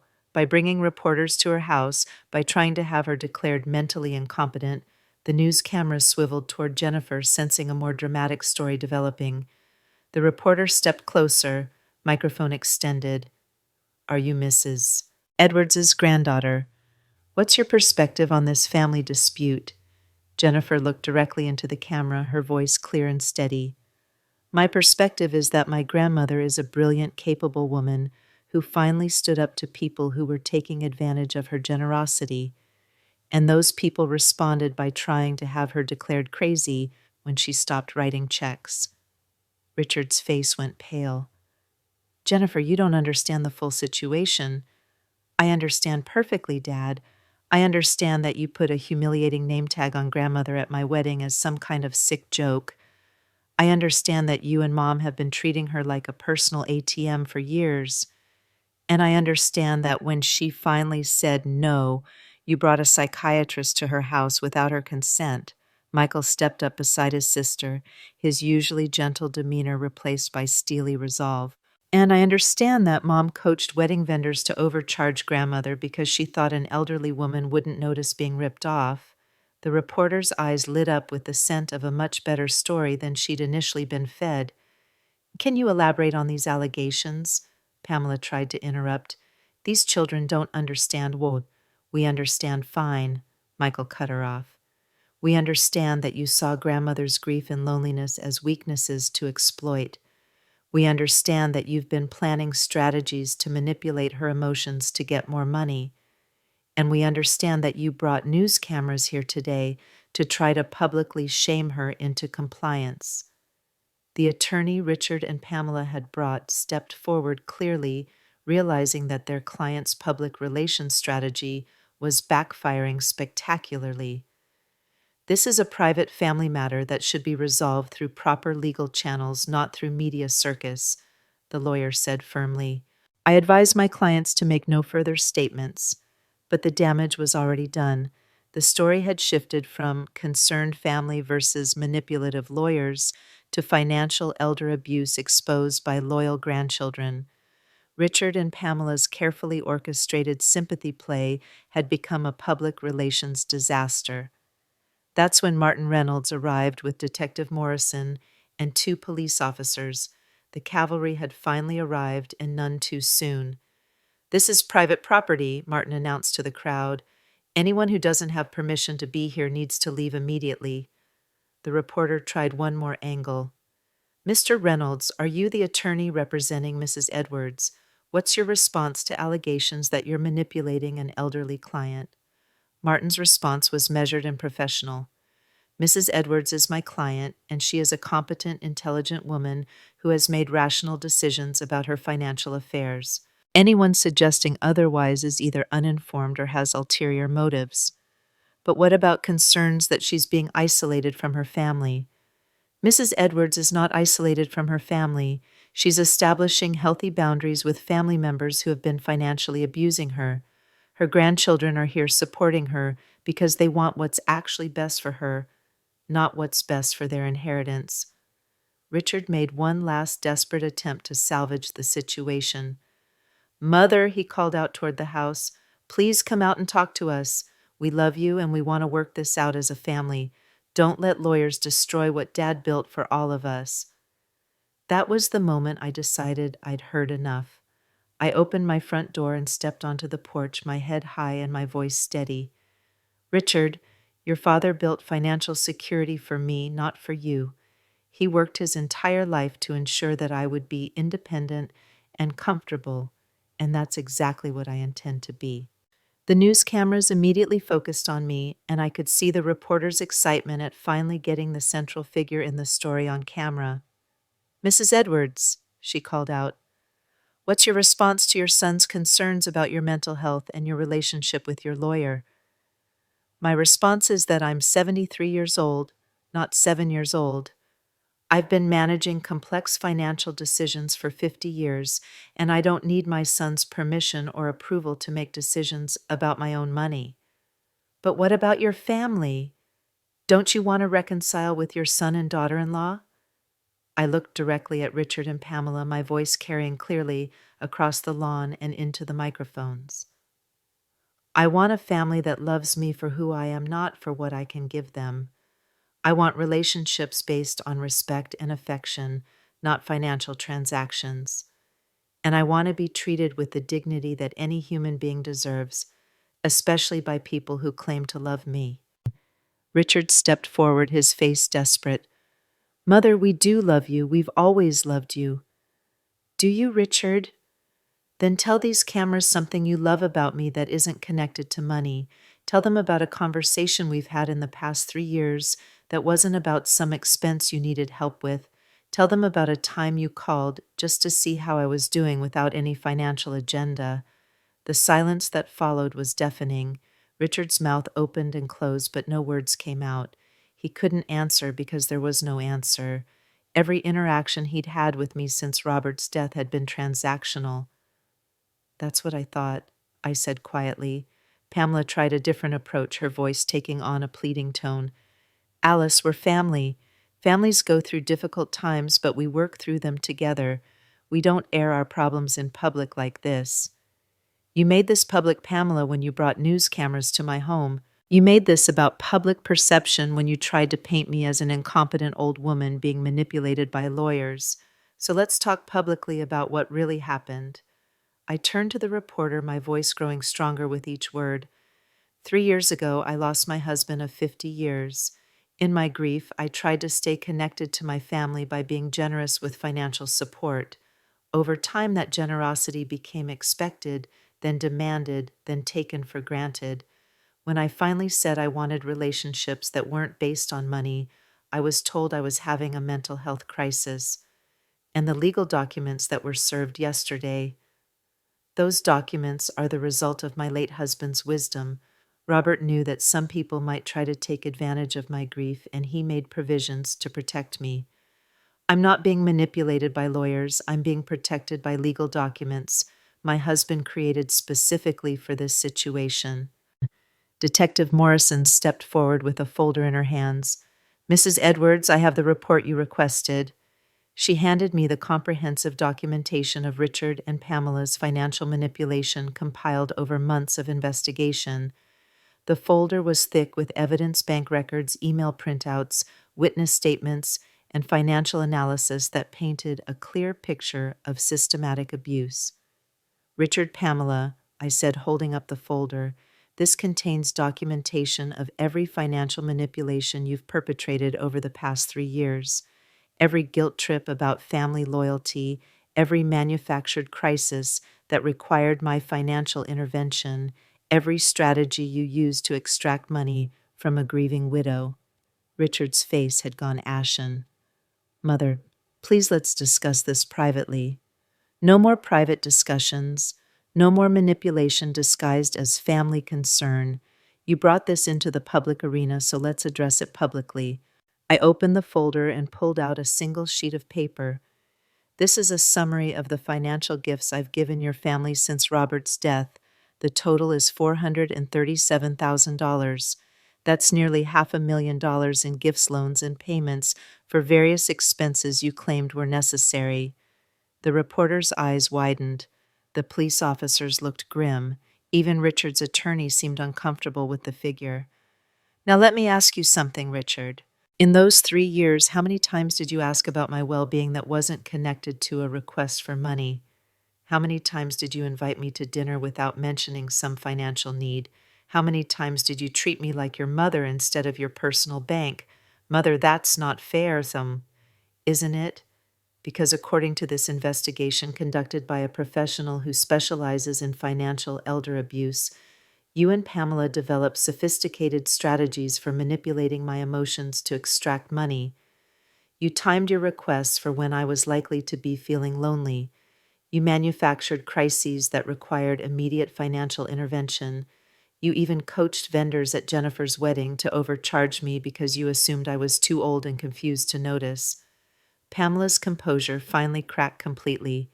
You had no right to have us investigated like criminals. I had every right to protect myself from financial abuse. And that's exactly what this was: systematic financial abuse of an elderly person by her own family members. Michael stepped closer to me, his voice carrying clearly to the microphones. For 3 years, I watched my parents treat my grandmother like a business opportunity instead of a person. I watched them plan their requests for money like military campaigns. I watched them laugh behind her back about how easy she was to manipulate, and when she finally stood up for herself, they tried to have her declared mentally incompetent. That's not true, Richard protested weakly. Isn't it? Then explain why you brought a psychiatrist to her house without her consent. Explain why you lied to that doctor about grandmother agreeing to be evaluated. Explain why your first response to her saying no was to question her mental capacity. The attorney Richard had brought stepped forward again, clearly realizing that continuing this public confrontation was destroying his client's position. This discussion ends now, he said firmly. Richard, Pamela were leaving. Any further communication will go through proper legal channels. But the damage was already done. The carefully orchestrated public relations campaign had backfired in the most spectacular way possible. Instead of looking like concerned family members dealing with a difficult elderly relative, Richard and Pamela now looked like exactly what they were: financially manipulative adults who had been caught exploiting a grieving widow. As their entourage began to pack up and leave, Richard made one final desperate attempt to salvage something from the wreckage. Mother, this isn't over. We're going to fight those legal documents. We're going to prove that you're not competent to make these kinds of decisions on your own. I looked at my son, really looked at him, and felt something I hadn't expected. Not anger, not hurt, but pity. He was 51 years old, and he had never learned to support himself without someone else's money. He had never developed the character or work ethic that might have made him worthy of his father's respect.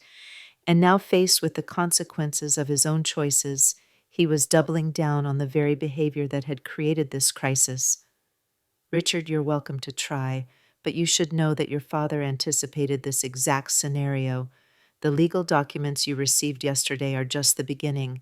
Robert spent months working with Martin to ensure that any attempts to challenge my competency or manipulate my financial decisions would result in additional consequences for anyone foolish enough to try. What does that mean? It means that every dollar you spend on lawyers trying to overturn Robert's will is a dollar you'll never see again. It means that every false claim you make about my mental health will be documented and used as evidence of your character. And it means that the more you fight this, the more you'll lose. Richard's face was a mask of disbelief and rage. You're really going to destroy our family over money? I'm not destroying anything, Richard. I'm protecting myself from people who have already destroyed our family by treating me like a commodity instead of a human being. The news crew finished packing their equipment, the police officers cleared the remaining onlookers from my property, and slowly the chaos of the morning began to subside. Richard and Pamela drove away without another word, their attorney following behind in his black sedan. Jennifer and Michael remained along with David, who had been quietly supportive throughout the confrontation. Martin Reynolds and Detective Morrison were finalizing their documentation of the incident, and James was discreetly cleaning up the trampled areas of my front lawn. Grandmother, Jennifer said quietly, I'm so sorry this happened. I'm sorry they put you through this public humiliation. Sweetheart, you have nothing to apologize for. You and Michael stood up for what was right even when it meant opposing your own parents. That took tremendous courage. It didn't feel courageous, Michael said. It felt overdue. We should have said something years ago when we first noticed what they were doing.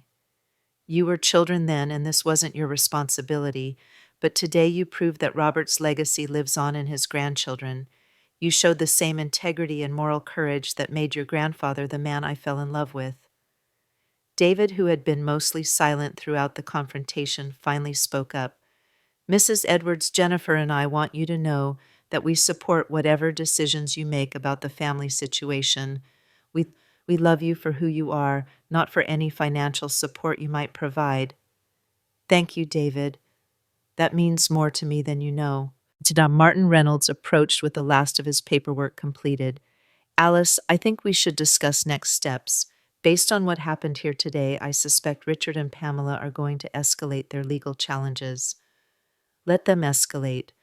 I have truth evidence and Robert's carefully planned legal protections on my side. What do they have? Desperation mostly. And desperate people can be unpredictable. Then we'll be ready for whatever they try next. That evening, after everyone had left and the house was quiet again, I sat in Robert's study and reflected on the day's events. The confrontation had been ugly and painful, but it had also been clarifying. For the first time in 3 years, I had stood up for myself publicly, refused to be intimidated or manipulated, and demanded the respect I deserved. The phone rang, and I was surprised to see Carol's number on the caller ID. Richard's sister had been present during yesterday's attempted psychiatric evaluation, but she hadn't participated in today's media circus. Alice, her voice was subdued, I owe you an apology. Carol, you don't. Yes, I do. I let Pamela convince me that you were having some kind of mental health crisis, and I went along with bringing that psychiatrist to your house. I should have known better. I should have known that Richard and Pamela might be manipulating the situation. What made you change your mind? Watching the news coverage today, seeing how they orchestrated that whole media event, hearing your grandchildren talk about the financial manipulation. Alice, I had no idea how bad things had gotten. I thought they were just asking for help, occasionally not systematically exploiting your grief. Carol, Richard is your brother. I understand why you'd want to support him. But your family too, Alice. You've been part of our family for over 50 years, and you deserve better treatment than what Richard and Pamela have given you. I'm ashamed that I didn't see it sooner. What will you do now? I'm going to tell Richard exactly what I think of his behavior, and I'm going to make it clear that if he continues down this path, he'll lose more than his inheritance. He'll lose his sister, too. After I hung up with Carol, I poured myself a glass of wine and stood at the kitchen window looking out at the garden Robert and I had planted together decades ago.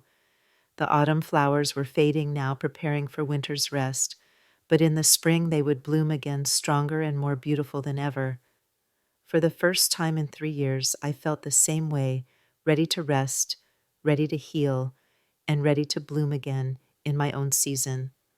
The war that had begun with a humiliating name tag was far from over, but today had marked a turning point. Today I had stopped being a victim and started being a fighter, and tomorrow I would begin the process of rebuilding my life on my own terms, surrounded by people who loved me for who I was rather than what I could give them. The transformation Robert had envisioned in his final letter was finally truly beginning. The wine tasted like freedom, a rich burgundy that Robert had been saving for a special occasion that never came before his death. Tonight felt worthy of celebration, not because I had destroyed my family, but because I had finally found the courage to save myself. The phone had been ringing intermittently throughout the evening, reporters wanting follow-up statements, friends who had seen the news coverage, and several hang-up calls that I suspected came from Richard and Pamela. I let them all go to voicemail, savoring the quiet that came with having clear boundaries for the first time in years. At 9 o'clock, Michael knocked on the kitchen door, carrying a bag of takeout from the Chinese restaurant where we used to order family dinners when he was in high school. I brought dinner, he said with a tentative smile. I figured you might not have had much appetite today, but you need to eat something. You didn't need to do that, sweetheart. Actually, I did. Jennifer and I talked, and we want to make sure you know that you're not alone in this. We're going to check on you regularly, not because we think you need help, but because we love you, and we've been neglecting that relationship while our parents were monopolizing your time and energy. We sat at the kitchen table sharing sweet and sour pork and fried rice while Michael told me about his classes at Columbia and his dreams of becoming a writer. It occurred to me that this was the first conversation we'd had in months that wasn't overshadowed by some family crisis or financial request. Grandmother, can I ask you something that might be difficult? Of course. What do you want your life to look like now? I mean, you've spent 3 years defined by Dad and Mom's needs and demands. You've spent the past 2 weeks fighting their attempts to control you. But what do you actually want for yourself? It was the same question Jennifer had asked at the wedding, the same question that had been haunting me for days. But now in the peaceful quiet of my kitchen, with my grandson's concerned eyes watching me, I finally felt ready to answer it honestly.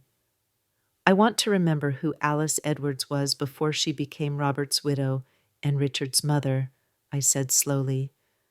I want to wake up excited about my own plans instead of dreading the next crisis someone else expects me to solve. I want to use my time and energy for things that bring me joy instead of things that bring other people comfort. That sounds wonderful. Do you know what those things are? I thought about the painting classes I'd loved in college, the garden club I'd abandoned after Robert's death, the travel bucket list we'd never completed, the volunteer work I'd always meant to pursue. I think I do, but Michael, I also want to do something meaningful with the resources your grandfather left me. I want to make sure that money creates positive change in the world instead of just enabling people's worst impulses. What did you have in mind? Your grandfather always believed in education and entrepreneurship. He thought the best way to help people was to give them opportunities to help themselves. I'd like to honor that philosophy. Michael's face lit up with genuine interest. Like scholarships or business loans. Maybe, or maybe something more personal. You mentioned once that you'd like to open an independent bookstore after you graduate. What if we explored that seriously? Grandmother, I couldn't ask you to. You're not asking. I'm offering. And not as a gift, but as an investment. You'd be a partner, not a recipient. You'd have skin in the game, responsibility for the outcome, and the satisfaction of building something yourself. That's that's completely different from what mom and dad have been doing. Exactly. They wanted money to maintain a lifestyle they couldn't afford. You want support to build something meaningful. They saw me as a solution to their problems. You're inviting me to be part of your dreams. We spent the next hour talking about his vision for the bookstore, a combination of new and used books, a coffee shop community events, and a focus on supporting local authors. His enthusiasm was infectious, and I found myself getting excited about a future project for the first time in years. Michael, would you do something for me? Anything. Would you put together a business plan not because I need to evaluate you as an investment, but because I want to see your ideas develop thoughtfully? If we're going to do this, let's do it right. After Michael left, I stood in my empty house and felt something I hadn't experienced since Robert's death anticipation. Tomorrow wouldn't be about managing someone else's crisis or fielding requests for money. Tomorrow would be about exploring possibilities for my own future. The next morning brought an unexpected visitor. I was reading in the sunroom when James announced that Jennifer had arrived, but she wasn't alone. There's a young man with her, Mrs. Edwards. Someone I don't recognize. Through the window, I saw Jennifer approaching with a tall, thin young man who carried himself with the slightly nervous energy of someone meeting important family members for the first time. He had kind eyes behind wire-rimmed glasses and the sort of earnest expression that reminded me of Robert at that age. "Grandmother," Jennifer said when I opened the door, "I'd like you to meet someone special. This is Marcus Chen, my boyfriend." Marcus stepped forward with a shy smile. "Mrs. Edwards, it's an honor to meet you. Jennifer has told me so much about you, especially about your courage over the past few weeks. Please call me Alice, and thank you for the kind words, though I'm not sure courage is the right term. Desperation might be more accurate." "I disagree," Marcus said as we settled in the living room. "What you did yesterday, standing up to public manipulation and refusing to be intimidated, that took tremendous strength." "Marcus is a social worker," Jennifer explained. "He specializes in elder abuse cases, so he has professional perspective on what you've been going through." "I hope Jennifer didn't bring you here to analyze me professionally," I said with a smile. "Not at all. I asked to meet you because Jennifer talks about you constantly, and because I wanted to tell you that from a professional standpoint, everything you've done to protect yourself has been textbook appropriate." "What do you mean? Elder financial abuse is more common than most people realize, and it's often perpetrated by family members who convince themselves they're acting out of love rather than greed. The tactics your son and daughter-in-law used, emotional manipulation, manufactured crises, attempts to question your competency when you resisted, these are classic patterns." "Jennifer, how long have you known about Marcus's work with elder abuse?" "About 6 months. And honestly, grandmother talking to him about our family situation helped me understand that what mom and dad were doing to you wasn't normal family dynamics. It was systematic exploitation disguised as concern. Marcus leaned forward, his expression serious. Mrs. Edwards, I want you to know that the legal protections your late husband put in place were brilliantly designed. I've seen cases where elderly people had no recourse against family manipulation, where they lost their independence and dignity because no one had prepared for such situations. Your husband's foresight potentially saved you from years of escalating abuse. Robert was always good at anticipating problems and planning solutions. There's something else, Jennifer said, glancing at Marcus for support. We came here to tell you about our future plans, but also to ask for your advice about something. What is it, sweetheart? Marcus and I are thinking about getting married, not immediately, but within the next year or two. And we want to build our relationship and our future on the right foundation, not on the model we've seen in our family. I felt tears prick my eyes at the maturity and thoughtfulness of their approach. What does that mean practically? It means we want to be financially independent before we marry, Marcus said. It means we want our relationship with you to be based on love and respect, not on financial dependency. And it means we want to contribute to the family instead of just taking from it. Jennifer, does this have something to do with your parents' behavior? Everything to do with it. Watching them treat you like a personal bank made me realize I never want to be in a position where I'm taking advantage of someone I love, even if they're offering help. Marcus and I want to earn what we have and build something together.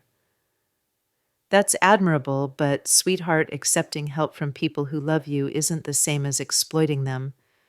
The difference lies in the spirit of the request and the nature of the relationship. Can you explain what you mean? I thought carefully about how to articulate the distinction that had become so clear to me over the past weeks. When Michael talked to me about his bookstore idea, he shared his dreams and invited me to be part of them. He wasn't trying to solve a crisis or maintain a lifestyle, he was asking me to invest in his future. When your parents ask for money, it's always framed as solving a problem that they can't handle themselves, and it's always presented as something I should want to do for them. Marcus nodded thoughtfully. The difference between partnership and manipulation. Exactly. Michael wants me as a partner in building something meaningful. Your parents wanted me as a solution to their financial mismanagement. Jennifer was quiet for a moment, then asked, Grandmother, when Marcus and I are ready to buy a house or start a family, would you be offended if we asked for your advice but not your money? Sweetheart, I'd be honored. The best gift you could give me is the chance to be your grandmother instead of your bank account. After Jennifer and Marcus left, I spent the afternoon thinking about the generational patterns that had played out in my family. Robert and I had worked hard to provide security for Richard, perhaps too hard. We had removed obstacles instead of teaching him to overcome them, solve problems instead of helping him develop problem-solving skills. In our desire to give him every advantage we had, inadvertently created a man who couldn't function without external support. But Jennifer and Michael were choosing a different path. They had seen the corrosive effects of financial dependency and decided to build their lives on self-reliance and mutual respect. They wanted relationships that enriched everyone involved rather than depleting some for the benefit of others. That evening, Martin Reynolds called with an update on Richard and Pamela's legal maneuvering. They've hired a more aggressive attorney, Chot, he reported, someone who specializes in challenging wills and estate planning documents. They're preparing to file a formal competency challenge. Are you concerned? Not particularly. The evidence supporting your competency is overwhelming and the evidence of their manipulation is extensive. But Alice, I need you to be prepared for this to get uglier before it gets better. They're going to try every angle they can think of. What kind of angles? They might claim that I've exercised undue influence over you. They might suggest that your grief over Robert's death has impaired your judgment. They might even try to paint your recent decisions as evidence of a personality change that indicates mental decline. Let them try. I have 3 years of their own documented manipulation to counter any claims they want to make about my judgment or mental state. There's something else, Alice. They've been contacting other family members trying to build a coalition of support for their position. Carol called me today to report that they've been asking cousins and old family friends to sign affidavits supporting their concerns about your mental health. And how is that working out for them? Not well, actually. Most of the people they've contacted have declined to get involved, and several have called to express their support for you. Apparently, your public stand yesterday resonated with a lot of people who have watched family members struggle with similar situations. That's gratifying, but Martin, I want you to know that I'm prepared for this fight to cost me everything. I'd rather lose every penny defending my dignity than spend another day being treated like a commodity by my own son. It won't come to that, Alice. Robert's planning was too thorough and your position is too strong, but I admire your resolve. The next few weeks settled into a strange rhythm. Mornings were mine, coffee in the sunroom, reading gardening, planning. Afternoons often brought visits from Jennifer and Michael, sometimes together, sometimes separately, always focused on building genuine relationships rather than managing crises. Evenings were peaceful, filled with activities I'd neglected for years, cooking elaborate meals for one, reading novels instead of financial statements, calling old friends I'd lost touch with during my years as the family's financial manager.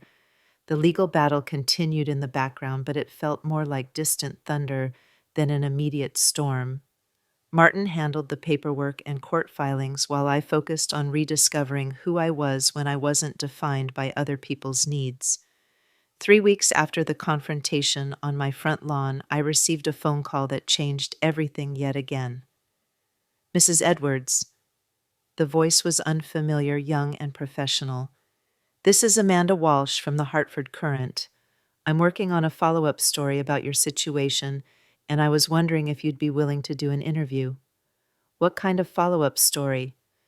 We've been getting letters and calls from readers who saw your story and wanted to share similar experiences. It seems like financial elder abuse by family members is much more common than people realize, and your willingness to speak publicly about it has encouraged others to come forward. I'm not sure I'm interested in more publicity.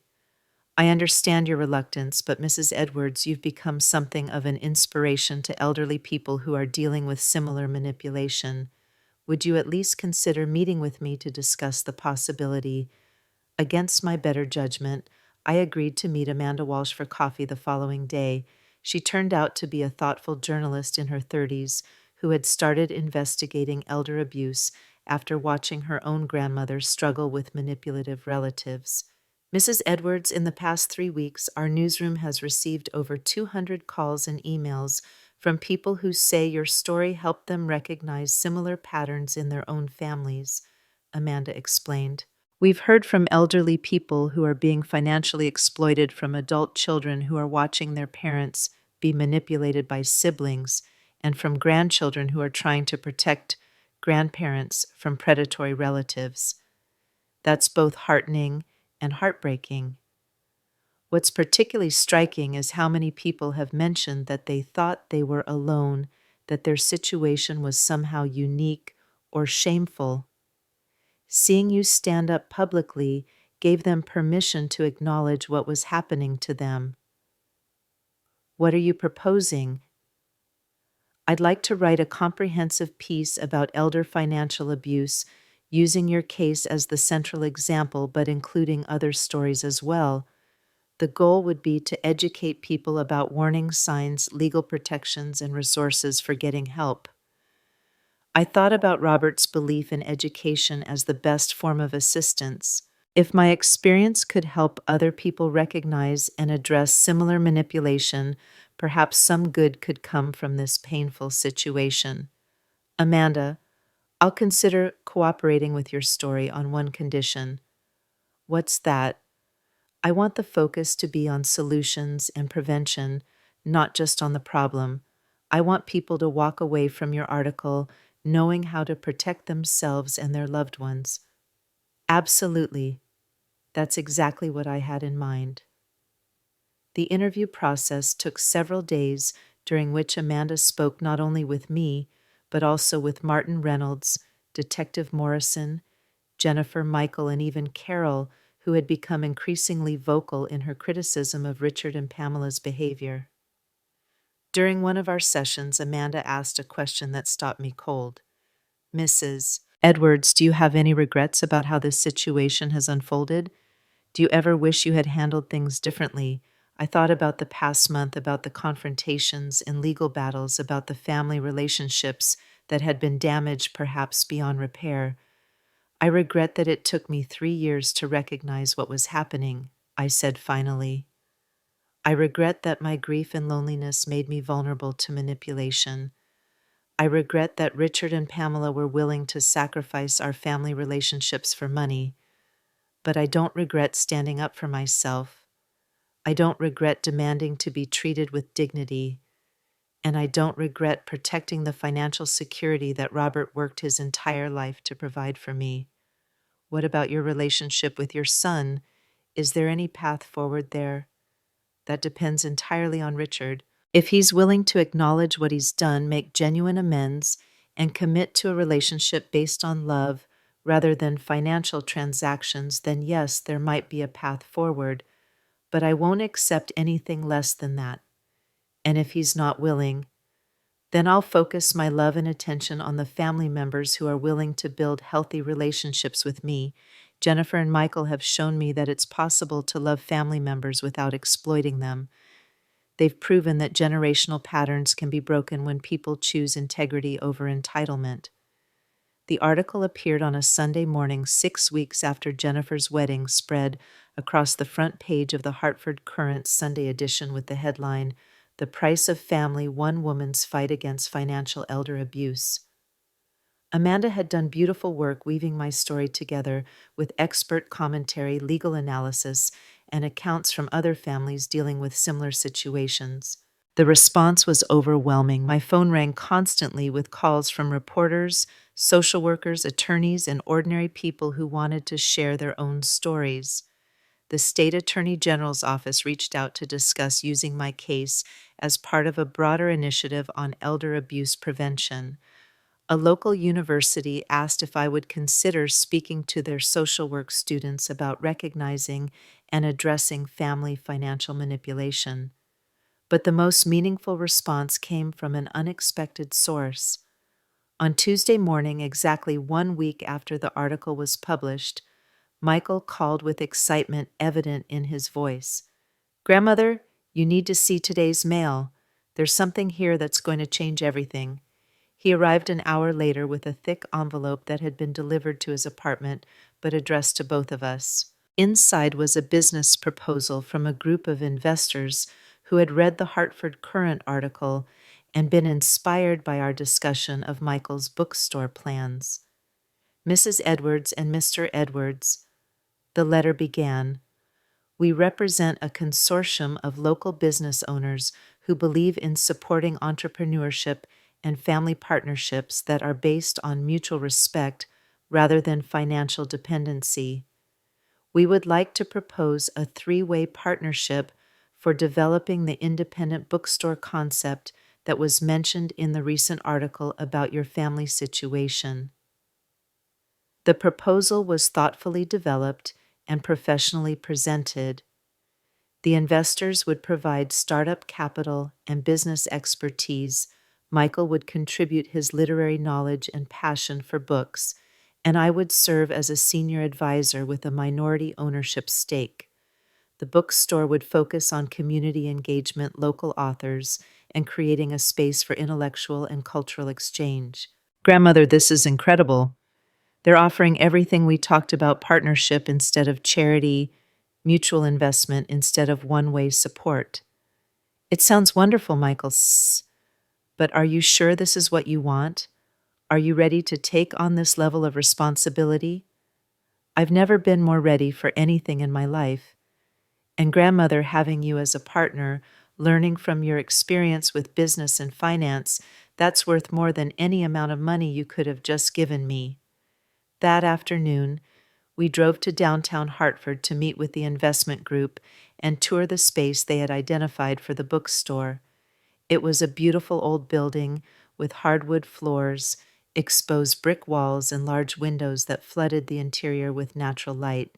I could envision bookshelves lining the walls, comfortable reading chairs arranged near the windows, and the gentle hum of conversation from the coffee bar. "This is perfect," Michael said, his voice filled with wonder. "This is exactly what I imagined." As we walked through the space discussing renovation plans and business projections, I felt something I hadn't experienced in years, the thrill of building something new, something positive, something that would outlast all of us. The lead investor, a woman named Patricia Hoffman, who had built her own successful business empire, pulled me aside as the meeting was concluding. "Mrs. Edwards, I hope you don't mind me saying this, but your story in the Hartford Courant was incredibly inspiring. My own mother went through something similar with my brother, and she wasn't as fortunate as you've been in having legal protection and supportive family members. I'm sorry to hear that. What impressed me most wasn't just your courage in standing up to the manipulation, but your wisdom in channeling your resources towards something constructive. This bookstore project with your grandson, it's exactly the kind of generational partnership that builds strength instead of dependency. That means a great deal coming from someone with your experience. Mrs. Edwards, would you be interested in serving on the advisory board for a foundation we're establishing to support family business partnerships? We're particularly interested in projects that strengthen intergenerational relationships while promoting economic independence. The invitation opened up possibilities I hadn't even imagined. Not only could I be part of Michael's success, but I could help other families build healthy financial relationships that empowered everyone involved. That evening, I called Jennifer to tell her about the bookstore development and the foundation opportunity. "Grandmother, I'm so happy for you and Michael, and I'm proud of how you've transformed this whole terrible situation into something positive. Sweetheart, none of this would have been possible if I'd continued enabling your parents' financial irresponsibility. Sometimes the most loving thing you can do is refuse to participate in destructive patterns. Speaking of Mom and Dad, I need to tell you something. They've been pressuring me to convince you to drop the legal challenges and reconcile with them. What have you told them?" "I've told them that I support your decisions completely and that if they want a relationship with you, they need to earn it through changed behavior, not legal maneuvering." "How did they respond to that?" "Not well. Mom accused me of being brainwashed by you and Michael. Dad said I was being disloyal to my own parents. They can't seem to understand that loyalty shouldn't require ignoring abuse or accepting unacceptable behavior." "I'm sorry you're caught in the middle of this, Jennifer." "I'm not caught in the middle, grandmother. I've chosen a side, the side of people who treat each other with respect and dignity. Michael and I have talked extensively about this, and we're both committed to supporting you regardless of what Mom and Dad decide to do. That means everything to me. There's something else. Marcus and I have been talking with his colleagues who work in elder advocacy, and they've suggested that your case might be helpful for training programs. Would you be interested in speaking to groups of social workers and attorneys about recognizing and addressing family financial manipulation? The idea of turning my painful experience into education and prevention resources was appealing on multiple levels. It would give meaning to the suffering I'd endured, potentially help other people avoid similar situations, and provide me with purposeful work that aligned with my values. 6 months later, I stood in Michael's bookstore, officially named Edwards and Associates Independent Books and Coffee, watching my grandson help a customer find the perfect gift for her book-loving daughter. The morning sun streamed through the large front windows, illuminating shelves lined with carefully selected volumes and comfortable seating areas where readers could settle in with their purchases and a cup of excellent coffee. The store had exceeded all our projections in its first 3 months of operation. The community had embraced the concept enthusiastically, and local authors regularly held readings and book signings in our event space. the coffee bar managed by a young couple who shared Michael's passion for creating community, gathering spaces drew regulars who treated the store as their unofficial office or social club. How does it feel to be a successful entrepreneur? Patricia Hoffman asked as she joined me near the large window that looked out onto Hartford's revitalized downtown district. It feels like I'm finally using my resources for something that creates value instead of just solving other people's problems, I replied. Michael is learning skills that will serve him for life. The community has gained a valuable cultural resource, and I have meaningful work that gives me purpose. And your family situation. Jennifer and David are thriving.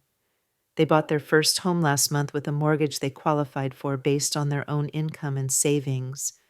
They invited me to the housewarming party as an honored guest, not as a financial contributor. Michael is building both a business and his confidence in his own capabilities. I have grandchildren who love me for who I am rather than what I can provide. What about your son and daughter-in-law? Richard and Pamela withdrew their legal challenge 3 months ago when it became clear that their own financial manipulation was going to be exposed in court proceedings. They've moved to Florida where Pamela's mother lives. We have no contact. Do you miss them? I thought carefully about the question. I miss the son I thought Richard was, and I grieve for the family relationships that might have been possible if they had chosen love over greed. But I don't miss the constant manipulation, the manufactured crises, or the feeling that I was valued only for my bank account. Any regrets? Only that it took me so long to recognize what was happening and stand up for myself. But Patricia, I've learned that it's never too late to choose dignity over dysfunction, respect over resignation. A young woman approached us, her face lighting up with recognition. She said, Mrs. Edwards, I attended your presentation at the social work conference last month. Your story helped me recognize that my own grandmother was being financially exploited by my uncle. We were able to get her the legal protection she needed before it was too late.